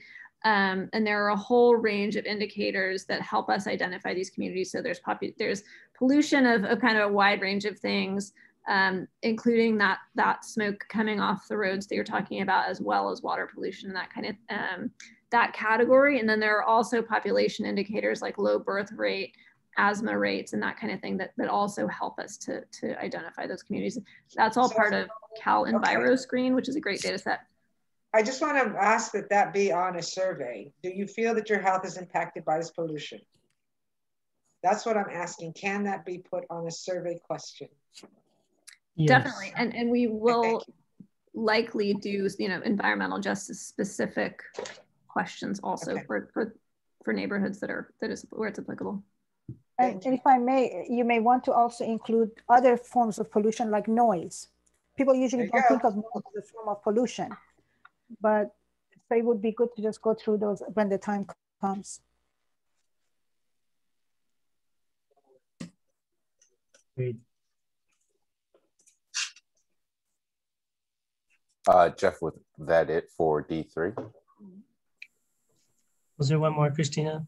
There's one more slide, but I feel like we touched on this pretty extensively in our earlier conversation. I don't know if anybody wants to talk any more about particular demographics or community groups that we should reach out to on equity or environmental justice. Oh, Member, hold on one second. Member DeSiena? Yeah, I was thinking the Tongan community. Yes. As well as now, we do have in my district more Mandarin and Cantonese speaking individuals living here as well.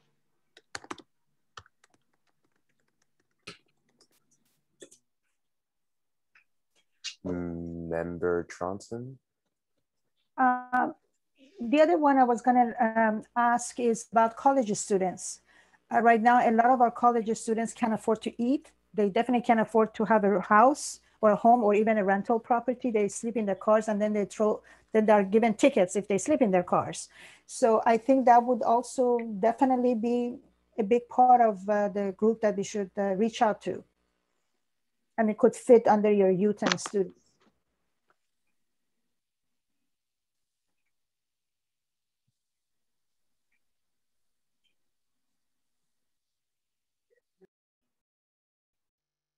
If there's nothing else on D3, I'm going to open it up for public comment. Cal Chan, do we have any public comment on the item? Oh, looks like there's an attendee. Thank you, Chair Fennell. Just as a reminder for everyone that would like to provide public comment, please press raise hand at the bottom of your screen if joining by computer. And if joining us by a phone, please press *9. I see one hand so far. If there are other hands, please feel free to raise them. Sue Connolly, you have the ability to provide your public comment at this time. Great, thank you. First of all, I want to thank the whole commission for your thoughtful approach. And I would also like to see if we can include seniors and the elderly, since they are also having housing issues.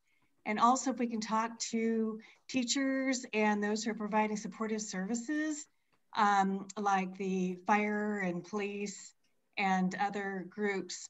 Because when we talk about affordable housing and people having to commute great distances to provide services to Menlo Park, I'd love to actually see those groups included. But most importantly for the elderly, I think that's becoming a more persistent problem as they're becoming unhoused. Thank you very much.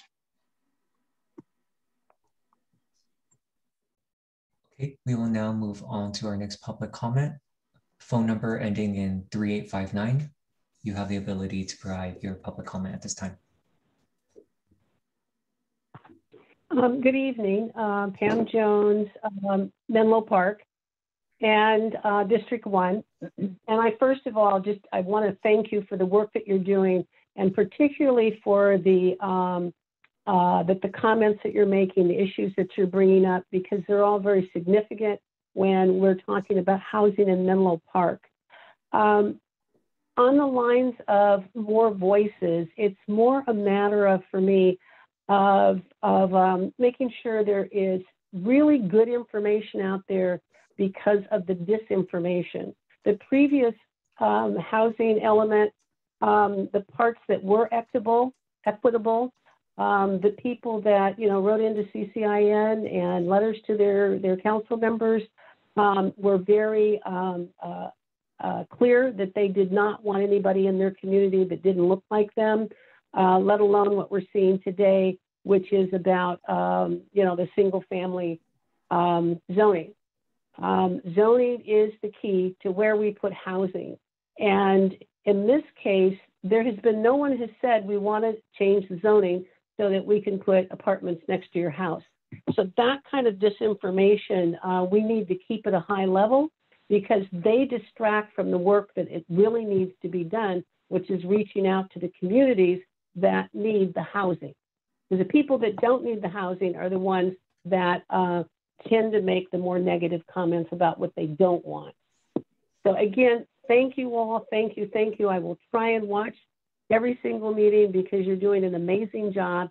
And I hope at some point they decide to put this recording online because this is the kind of information that, that if residents know you're having these conversations, they are more likely going to talk to you because they know you really are willing to listen to what they have to say.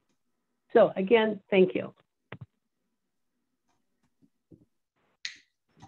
Chair Felnell, we have no other public comments at this time. Great. Okay. Thank you for those comments. We're going to move on to D4, review and discuss upcoming housing element outreach and engagement activities. Jeff, to introduce the item. Thank you, Chair. We want to do a time check. Before we go into this next section, we did have some of the draft questions for the focus group for the committee to review. We were focused on the questions that were designed for all the focus groups. And then we have a separate set of questions that would be asked for some of the individual focus groups. So it could take a while. So I just want to put it out there as an option. The other option would be to create a subcommittee, focus on the draft questions and give us feedback that way. And there's a committee for the survey also, sorry. Yeah, so it looks like we have 20 minutes left. How long do you think this presentation will be? Well, basically we would flash the questions on the screen, the same ones that were in your packet as one of the attachments. And we would ask for sort of recognition of the questions, and if you think there's something drastically missing that should be added, or if there's some refinements that you see, or we could do that offline, whatever. How many slides and questions are there? There's about a dozen questions we would like feedback on. It's about 5 slides. 5 slides. Folks that have the little ones, I would love to hear your thoughts on your time check. I can go till 8:15 if needed.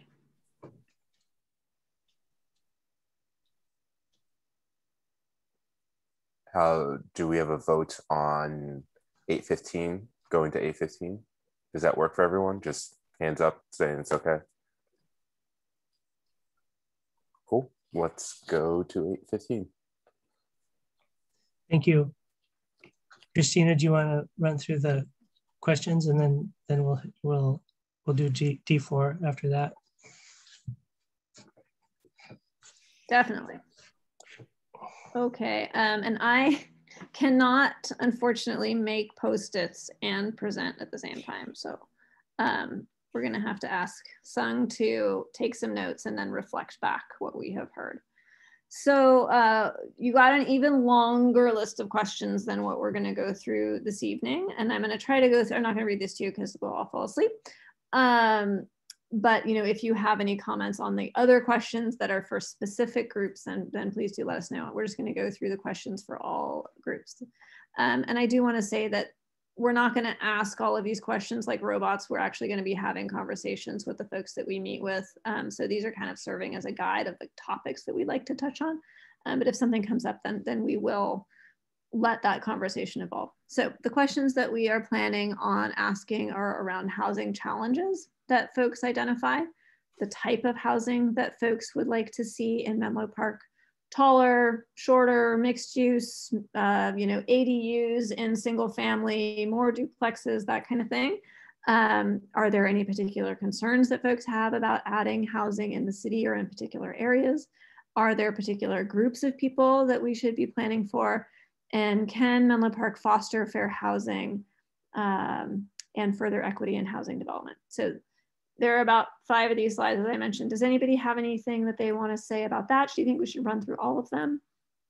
I don't see anything that reflects certain communities. I'm speaking on behalf of Belhaven, whereas I feel like a question should be to Belhaven residents, do you feel we need more affordable housing over here? And then that ties into pollution and cut through traffic and all the things that we already face, especially with Facebook planning to open up in the next couple of months. Okay, so you got that? Yes.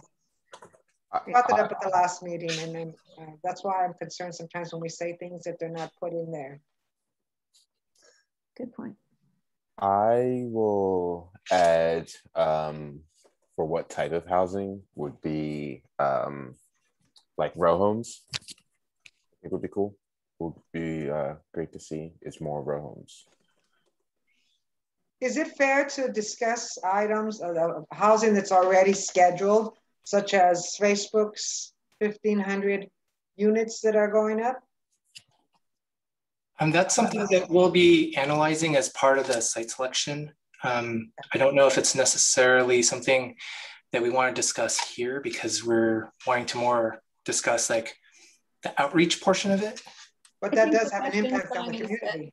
In these meetings, will we be talking about currently proposed or approved projects? And Deanna, do you want to talk about the process for those, how they fit in?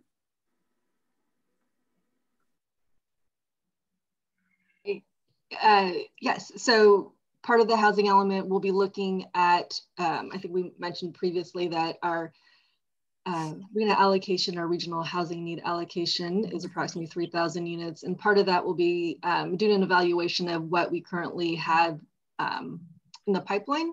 And so I think a project that you mentioned, Ms. Robledo, is the Facebook Willow Village project that is looking to add approximately 1,700 units. That is still in the entitlement review phase. It has not yet been reviewed by the Planning Commission or City Council. And so, we'll have public meetings as part of that. Is there, I don't want to get too far off topic, but is there a specific question about the project that I can help address now? Yes, that should, if they were gonna, with 1,500 units, that some of that property then be considered possibly for affordable housing, that it's not all Facebook employees, because if we want to put additional housing here based on what the community wants in the survey specifically, then that should be something that should be considered. Yes, and just for all housing developments in the city that are 5 or more units are subject to the city's below market rate housing requirement. So the 1,700 units that are proposed would at a minimum have 15% affordable housing. Which isn't a lot, and then that lends to the pattern of segregated housing. And that's something that is on the analysis that was submitted. And that's something that has been consistently, 15% is really not a lot. When you think about 1,700 units. So if we don't have a higher number for affordability, then we are still promoting that segregated living pattern. Right, and I think that's part of some of the policy conversations that we'll be having in terms of affordable housing, at what level of affordability, how much affordable housing. So those are some of the questions and conversations that the housing element discusses. That's what I'm saying, that goes towards, that should be a question on a survey. Okay. I'm Member Spalding. Yes, I want to follow up on something that Member Robledo said, and that I do think it's important to, specify that people can talk just about their neighborhood. Those questions ask about what do you think about, housing issues in Menlo Park in general, but, I think it's important to make it clear that they can just talk about their neighborhood, and that is very valuable. And second, with that list of housing types, just I want to caution you to make sure you avoid leading people into this. You know, you see a list of things and you may agree with those, and make it harder to recognize things that are missing from that list.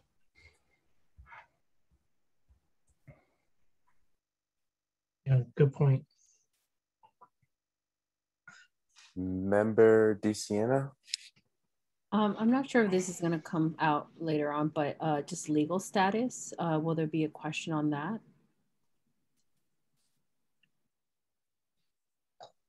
Do you mean like if folks are documented or undocumented, or? Correct. Will there be information on that? I know Mid-Peninsula is one of the few that does allow undocumented people to apply for housing. And since their name is on your list, I was just curious if there will be a question regarding that type of status. That's a super good question. We had not considered that, so we can add that. And do you, sorry, through the chair, do you think I should just blast through the rest of these questions just to make sure that we're not kind of referring to ones that are going to come up? How does everyone else feel about that? Should she just blast through the questions and then we can put our questions on the back end? Member Tronson has one for right now. Okay. Member Tronson. My question is not about first of all, I agree with Erin in that, like, you even talk about duplexes. There's side by side, there's stack, there's fourplex, there's courtyard buildings, cottage courts, townhouses. There's so many different styles of homes and housing that we can include and put pictures so people understand the differences. My question is, or comment is more about, we do the survey. How does the result of the survey fit into the overall process, and how will it impact, depending on the results, the next steps? I'm still very much in the dark. I don't know how these will impact and drive action. Jeff? Thank you. The survey is another vehicle that we want to work closely with you on. Right now, we're just looking at these questions for the focus groups. And a lot of the information we get from the focus groups will help inform and focus our survey questions. And so I'd like to kind of separate that and treat that as like a separate agenda item that we could talk about at a future meeting or at a smaller subcommittee meeting. That would be wonderful, because my mind is very, and again, this is my brain, that's how it works. It works in processes and boxes and flow charts, how things working. Right now, I have no idea what's input, what's output, and what gets done. I see that these are great questions, and we'll go through the rest of it. I start like blocking everything else because I don't know how the information is going to get used. That's so if you can share what you just explained, that this will go into survey. If you have that schematic, please share it with us. Okay, that is totally doable. Thank you. Member Larvia? Just to back up a little bit, I was wondering, are we going to be given a list of like city parcels that are able to be used for housing? That's one question. And second question / comment is, I've worked extensively with the unhoused, not in California, well, yes, in California, just not in the peninsula. And I've done a lot of like forming of focus groups. I think these questions are a little too broad, some of them. It would make for a really long focus group. Because if you say, what are some of the housing challenges? I mean, that's a question that could cover a 2-hour focus group. So I would probably narrow some of the questions and definitely include education. I'm not sure if that's in further slides, but education, the schools offered in certain districts get extremely low ratings. And so I'm thinking people feel certain districts should have better choices in education. And that definitely falls under housing, because where you live affects where your children go to school. And so a lot of people within this, especially like a lot of single moms, are choosing to move into like a studio in a neighborhood where their kid could go to a good school because they can't afford anything else. So I think education should be definitely covered. Thank you, Vice Chair. Member McMahon. Vice Chair, that was a great comment on education and where you live to get your kids into schools. What about the mix of renting versus ownership? That might be in two, that might be an answer, but I think what mix is the city interested in? Not just numbers, but how it's eventually or in the end configured. Member Lee. Yes, hello there. Forgive me if I sound a little bit naive. I am a member of this committee only as of last night. There is a constituency that nobody has asked of, and that is a constituency that would actually look at the needs and the restrictions and the zoning and the planning and actually has to make a decision whether or not to invest in housing in Menlo Park. A good example of that would be some of the people who build tax subsidized affordable housing. It's not a sector that I personally have investigated myself. I am an investor in housing myself, but it seems to me we are focusing a lot on the surveying the needs of the people who use this housing, but we don't have a connection to the people who would actually be providers of this housing. And so forgive me if I'm asking really an inappropriate question, because I know this is probably not a primary a role of this particular committee, but I think somebody does need to connect the dot to the investor, developer, or the builders who will actually address some of these needs are on this list. Also, real quick, Richard, I don't think we ever properly introduced you. Oh, sorry. Sorry, hey, Beth. If you wouldn't mind just telling us, just giving us a quick introduction of yourself real quick with your question. Sure. I moved to Menlo Park in 2000. I came here for the .com boom. And after that was over, I still had to work. So obviously I didn't make anything of my .com boom, but I selected basically building homes as a career that would allow me to stay mostly at home with my very, very, very young kids at the time. My oldest was a year and a half. And so I have a little bit of perspective on the ins and outs of actually following the planning and building rules in Menlo Park, as well as adjacent Palo Alto. And I've heard a lot and over my years here about some of these needs, but only peripherally. So I'm very eager to learn about how we could build a better community through a really important part of that, and that's the housing part of it. Great, thank you. Glad you're here. And can I, through the chair, respond to Member Lee's comments? Yep. Looks like Jeff has something to say too. Thank you very much. Your comments are well taken, and thank you for joining our group. We really appreciate your insights. We are planning to reach out to affordable housing developers, property owners, and for-profit developers. These are more generic community-focused questions, you're right, and we wouldn't be asking them of those folks, but those folks are people that we need to seriously engage with in order to make sure that the sites that we're proposing in the housing element are feasible, which is one of our primary responsibilities in the housing element. Jeff, do you want to add something? Or? No, I'm good. Christina covered it. Okay, so may I go through the rest of the questions and then we'll see if there are any more comments? Yep. Great. All right, so another question is, where should housing go? And I think that this will be something that we'll go into and from a lot of different angles as we go through the process. You know, just generically, here are a few sites where the city is considering potential for housing, and what do you think of them? At this early stage, we're not going to let people throw darts at a map without any kind of guidance.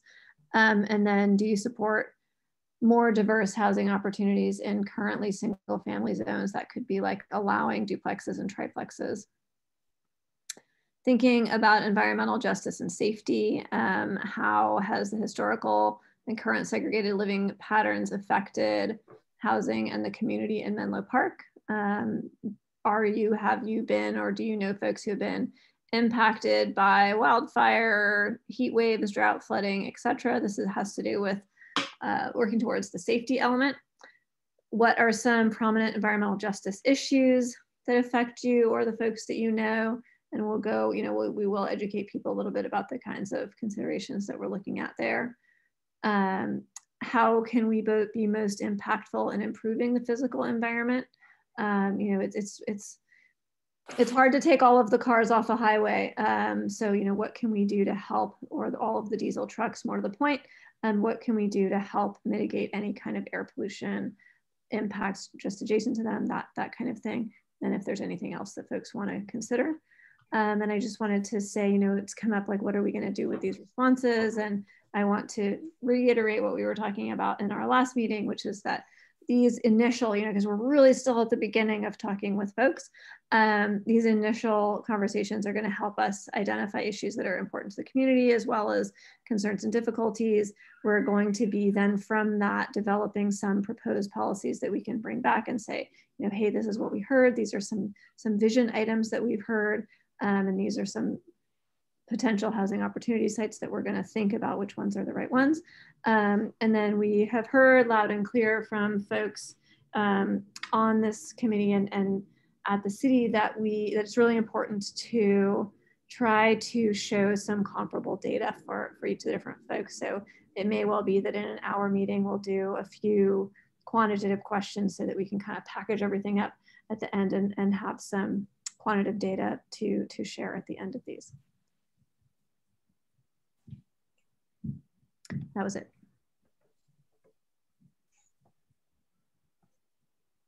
How many questions are there total there? I don't know exactly, but we actually also have separate, you got in your packet a whole long list of questions, including those ones, and then ones for Nothing I have actually doesn't have the questions. The one I have, the memorandum, it does not have, oh no, I'm sorry, it does. Attachment 3. The questions for the renters, questions for housing developers, it's the same one? Yes. Okay, so if I'm looking at this correctly, whoo, we better pay them to fill out this survey. Well, and that's a really good point. So, so these are focus group questions. So, and okay. I kind of tried to caveat this, but it's hard to wrap one's head around when one is then asked to respond to these questions. But these questions would be used for guidance in a conversation. So we're not going to ask them all in order. And it might well be that we would ask some of the questions and then say, hey, if you're willing to, here's our longer list, and please write your responses to us, because you're right, we're not going to be able to both do the connecting that is equally important in these meetings, and then also get through every one of these questions in a lot of people. So this 2 pages of questions, it probably is around 40 questions, if not more, is what you're going to present to the focus group.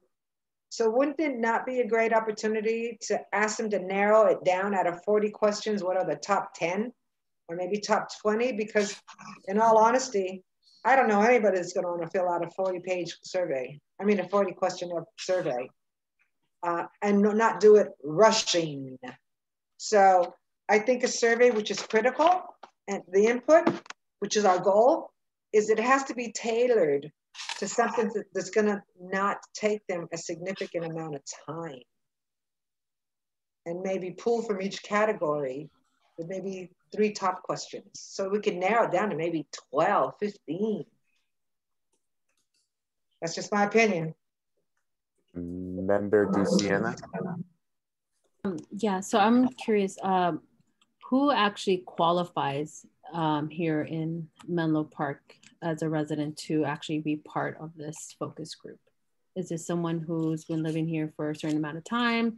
Is it someone's here who's just temporarily here through, one of the tech companies until further notice, or like who exactly are we really reaching out to survey? Now we don't have a bar for entry, and I think that the point that was made that we should talk to schools about, their teachers who can't afford to live in town and workers and that kind of thing is totally valid. Do you feel like there should be limitations on who can participate? I think so. Just in my community alone, District 1, I've met a lot of parents now that I have my kiddo who are just here for like a month while they settle in since they've been recruited by Facebook.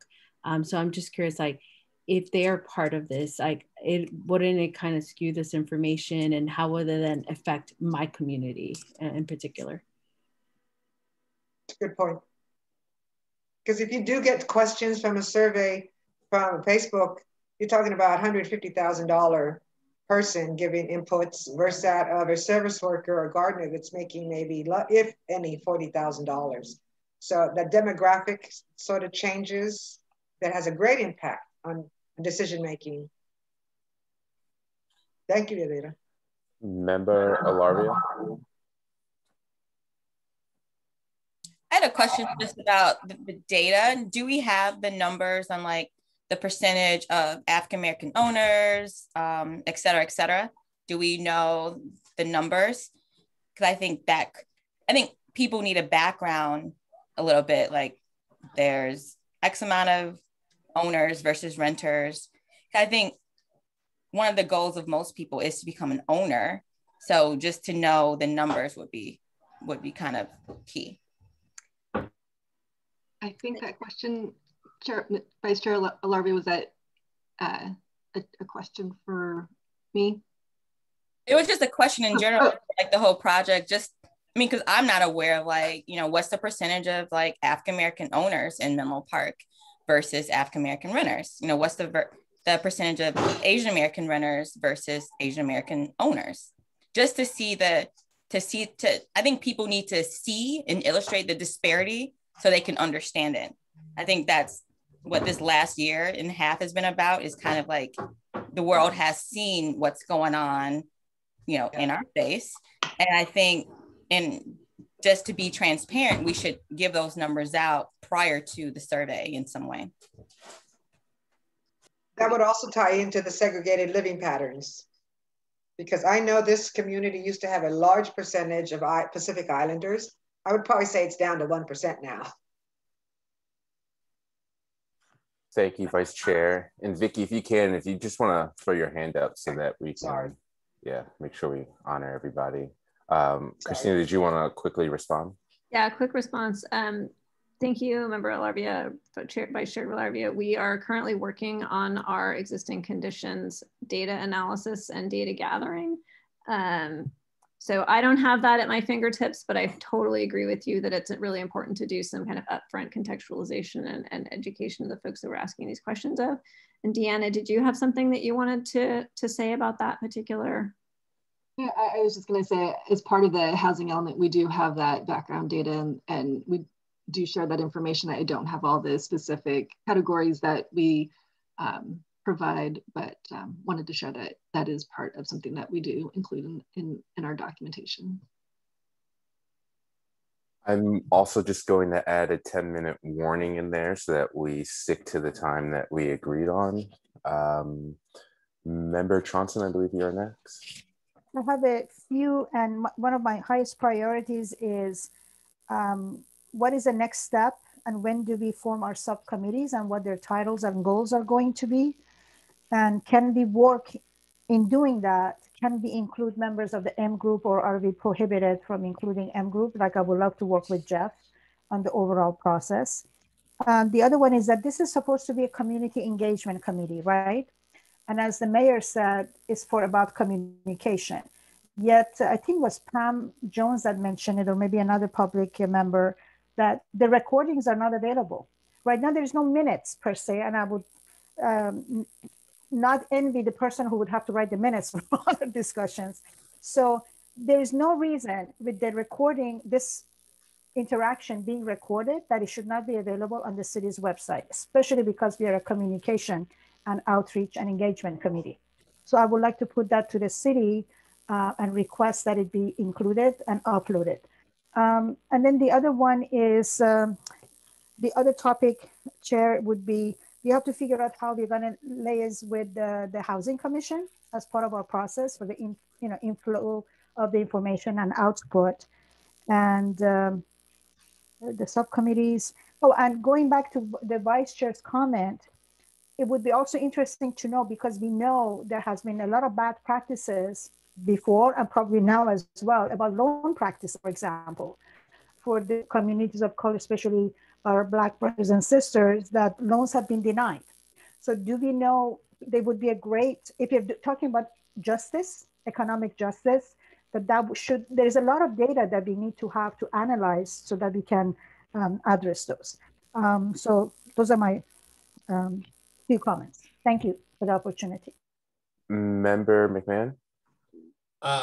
Interesting question that might be useful is the number of vacancies. So vacant homes, vacant apartments, how long it takes for an apartment to turn over and be rented again. So just what is the velocity associated with filling existing housing stock, and what effect that has on our ability to reach numbers. And the second thing is, who owns what? So if you're going to rent or buy a house, are you buying it from an individual? Are you buying that or getting that from an investment firm or something else? Member Spalding. Yes, I have several questions and comments. I'll try to go through them efficiently here. First off, for these focus groups and surveys, I hope that you're capturing demographics of the participants to the extent that you can do that while still maintaining their privacy. Just, you know, the districts in Menlo Park can be very different, and I'd like to make sure that they're all represented. Related to that, as I understand it, the plan is to have 5 focus groups. So that would only be 1 focus group of renters and 1 focus group of homeowners, and then the several other ones. Just because of the differences in the districts in Menlo Park, that may not be adequate to have just a single focus group for all homeowners and a single one for all renters. Also, as I understand it, the focus groups are segregated. So like, say you don't have a single focus group that has developers and homeowners and renters. I just want to know if that's correct. And then finally, a very sort of in the weeds detail, but one of the questions towards renters was that if they plan on buying a home or do current renters plan on buying a home in Menlo Park?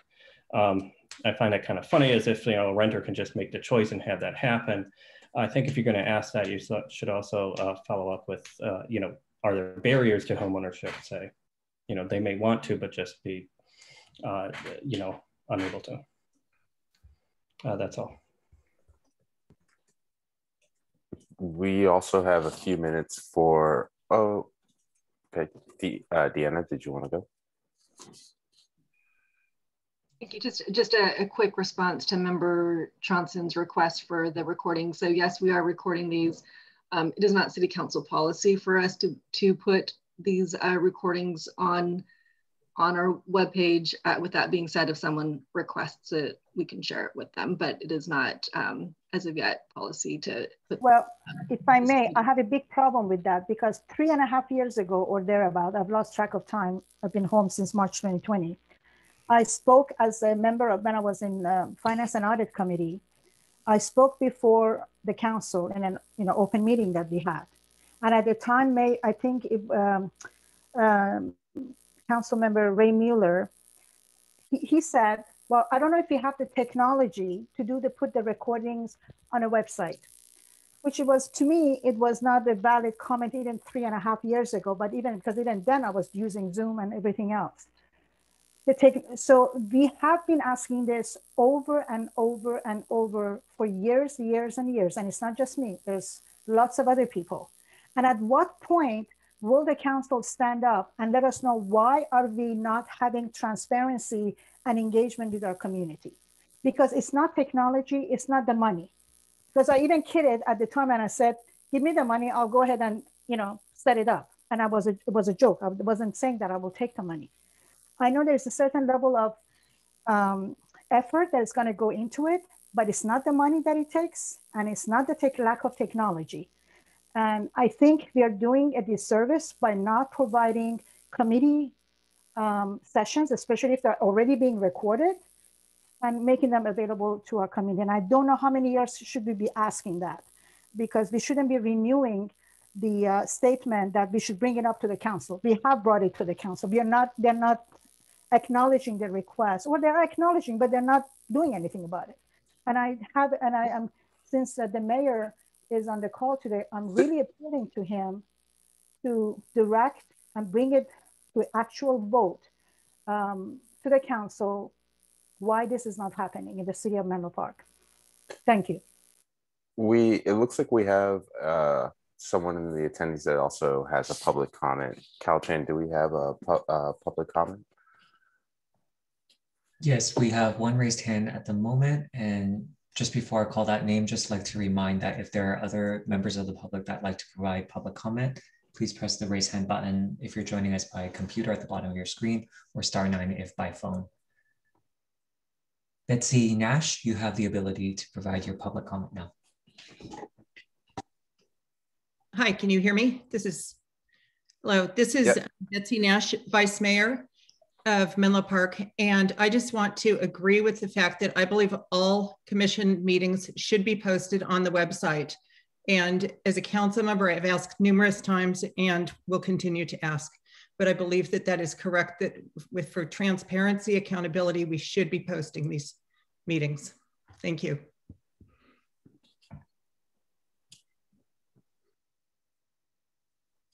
Chair Fennell, we have no other public comments at this time. Great. It looks like that is it. And do we have any report? Vice Chair? I just wanted to know, because Deanna said that I could, or someone can request the recording. Could I request it and post it to my group on Nextdoor? Because they would love to see the progress, the meetings, and what's going on. Can I do that? I think so. Yeah, it's public, so you can share it.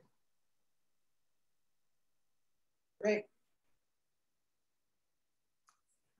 Great. With that, we are going to wrap up our meeting. Chair Fennell, could we quickly go through the next item? Can you? It'll be very, very quick. If it's like 10 seconds inside the 8:15, because we got to stay. Yeah, a couple minutes. So we're going to have a housing introduction seminar on July 1st, and that's basically going to describe what the housing element is and kind of what the process is, so that the public is aware of the project that we're doing. And then we're also going to be working on a survey. And so we've heard from this committee that several people would like to serve on that subcommittee.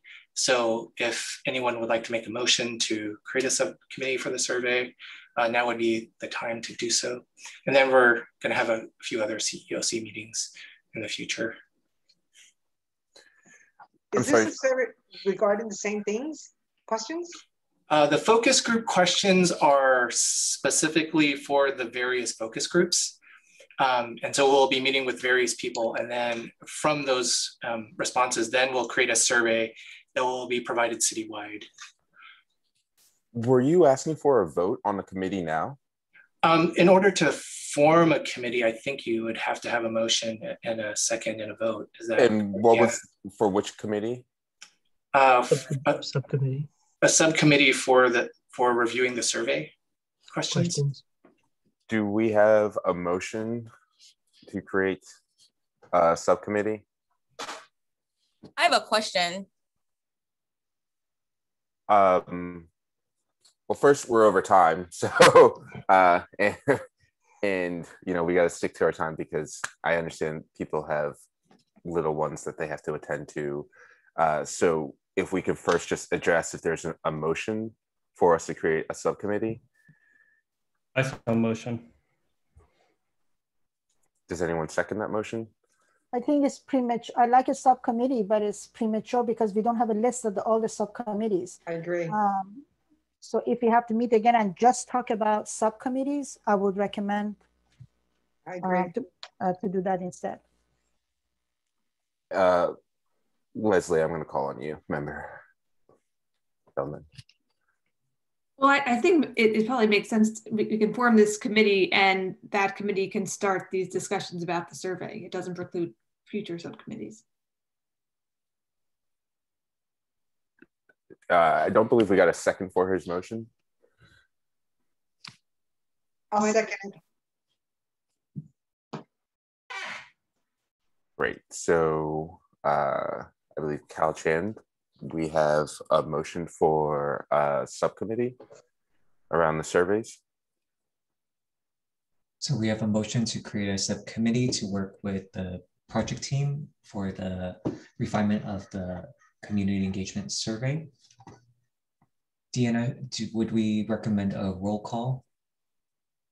I think, yes, let's go ahead and do the roll call vote. Thank you. Cal. Could the motion establish the number of people in the subcommittee, respectfully? Yes, if we can clarify that's a good point. Yes, clarify, I think the purpose was stated that it is to work. I'd like to suggest. Oh, sure, go ahead. Vicky, what were you going to say? That if we have a committee right now, it's 12 people, the entire committee. It's a member, but it's 14. Okay, so then we should have 7. I would think that maybe at least getting half of the committee so we get a, well-rounded input possibly. It's just what do you think, maybe 5? 5. Do we agree with 5? Yes. Raise your hand if 5 for the subcommittee. All right, and then I believe roll call for the subcommittee. So, Senior Planner Chen, if you can just restate the motion. So the motion on the table is to create a subcommittee of the CEOC to work with the project team for a refinement of the community engagement survey with a maximum number of 5 people. I'll now do roll call in the order of the people that are appearing on my screen. Member Lee? Yes. Member Robledo? Yes. Member Carol Mayer Marshall? You're on mute. Yes. Member Feldman? Yes. Member McMahon? Yes. Member Spalding? Yes. Member Tronson? Yes. Member DeCiano? Yes. Member Bortnick? Yes. Vice Chair Olarvia? Yes, with conditions. I just wanted to mention, if we're going to have more than one subcommittee, we could be overstretching people by not identifying the other subcommittee. So let's say if someone volunteers for this one, but ends up wanting to do the next one too, then you have people becoming stretched. Then that's why I was like, maybe we should identify other subcommittees. And also, we don't have any information. Like, I know the mayor mentioned earlier, things are a little murky and we can make decisions while it's murky. I think we need transparency before all of this stuff. So I agree with Member Tronson that it's premature. I think it is, but just for maybe possibly to a committee right now to review the survey. Exactly, just a vote so that we can move forward. Okay, and last roll call is Chair Fennell. Yes. Motion passes. Thank you. Great. If there's nothing else, then we are going to adjourn the meeting. Oh, okay. Thanks, everybody. Oh, wait, hold on. Deanna, go ahead. I know you just established it, but do you want to establish who's going to be on the subcommittee, or you want to save that for the next meeting? I think we should say that for the next meeting, and then that can give enough time for people to kind of decide if they want to be on this subcommittee. And maybe discuss other subcommittees. Or think about it, or be mindful of who you're discussing with, so that we, maintain our Brown Act Betties. But just want to then note our next meeting is scheduled for July 15th. So if folks can put July 15th and August 5th as our next CEOC meetings, that would be helpful. If I may ask, is there a reason why since there's apparently this sense of urgency, is there a reason why we cannot convene earlier? And the next question is, how do we send in our suggestions for agenda items? Do we send them to you, Deanna? And then you BCC everybody every time somebody gives you a suggestion for a next meeting's agenda item? Or do we send it to the chair? So I think if you can send them to me and the chair, that would be helpful. And then Chair Fennell and myself will discuss. All right, Christina. I'm sorry to carry on, but there may be an impact to the schedule if we don't form the subcommittee now, because we are planning to issue the survey at around the time that our next meeting would be. That's why I suggested, why don't we meet earlier? There's no reason why we have to wait till July 15th. Are there 5 people that would like to do this subcommittee? I'll be a part of it. So do folks who are interested want to raise their hands?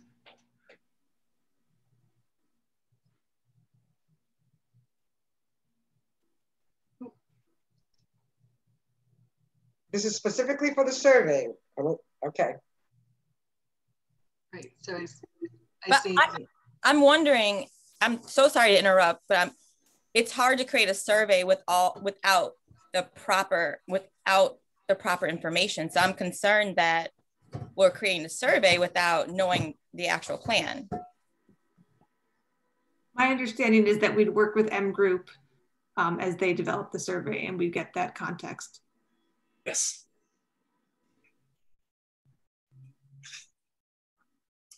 We get 5. Vice Chair Alarvia, Member Robledo, and Member Feldman. And Member McCann. Member McCann. Tricky. Which is 4. So we could move forward with that group if the committee is interested in moving forward with that group. How can we access each other's phone numbers? That's the other thing too. Are we good to move forward with that? As long as there's general consensus for the 4 members that were identified, we don't have to do a roll call vote, but just yes. Great. Is that yes? Can I see it? Yes. Okay. Great. Awesome. With that, I am going to adjourn the meeting. Good night, everyone. Good night. Thank you. Thank you. Good night. Thank you. Thank you. Thanks, everybody.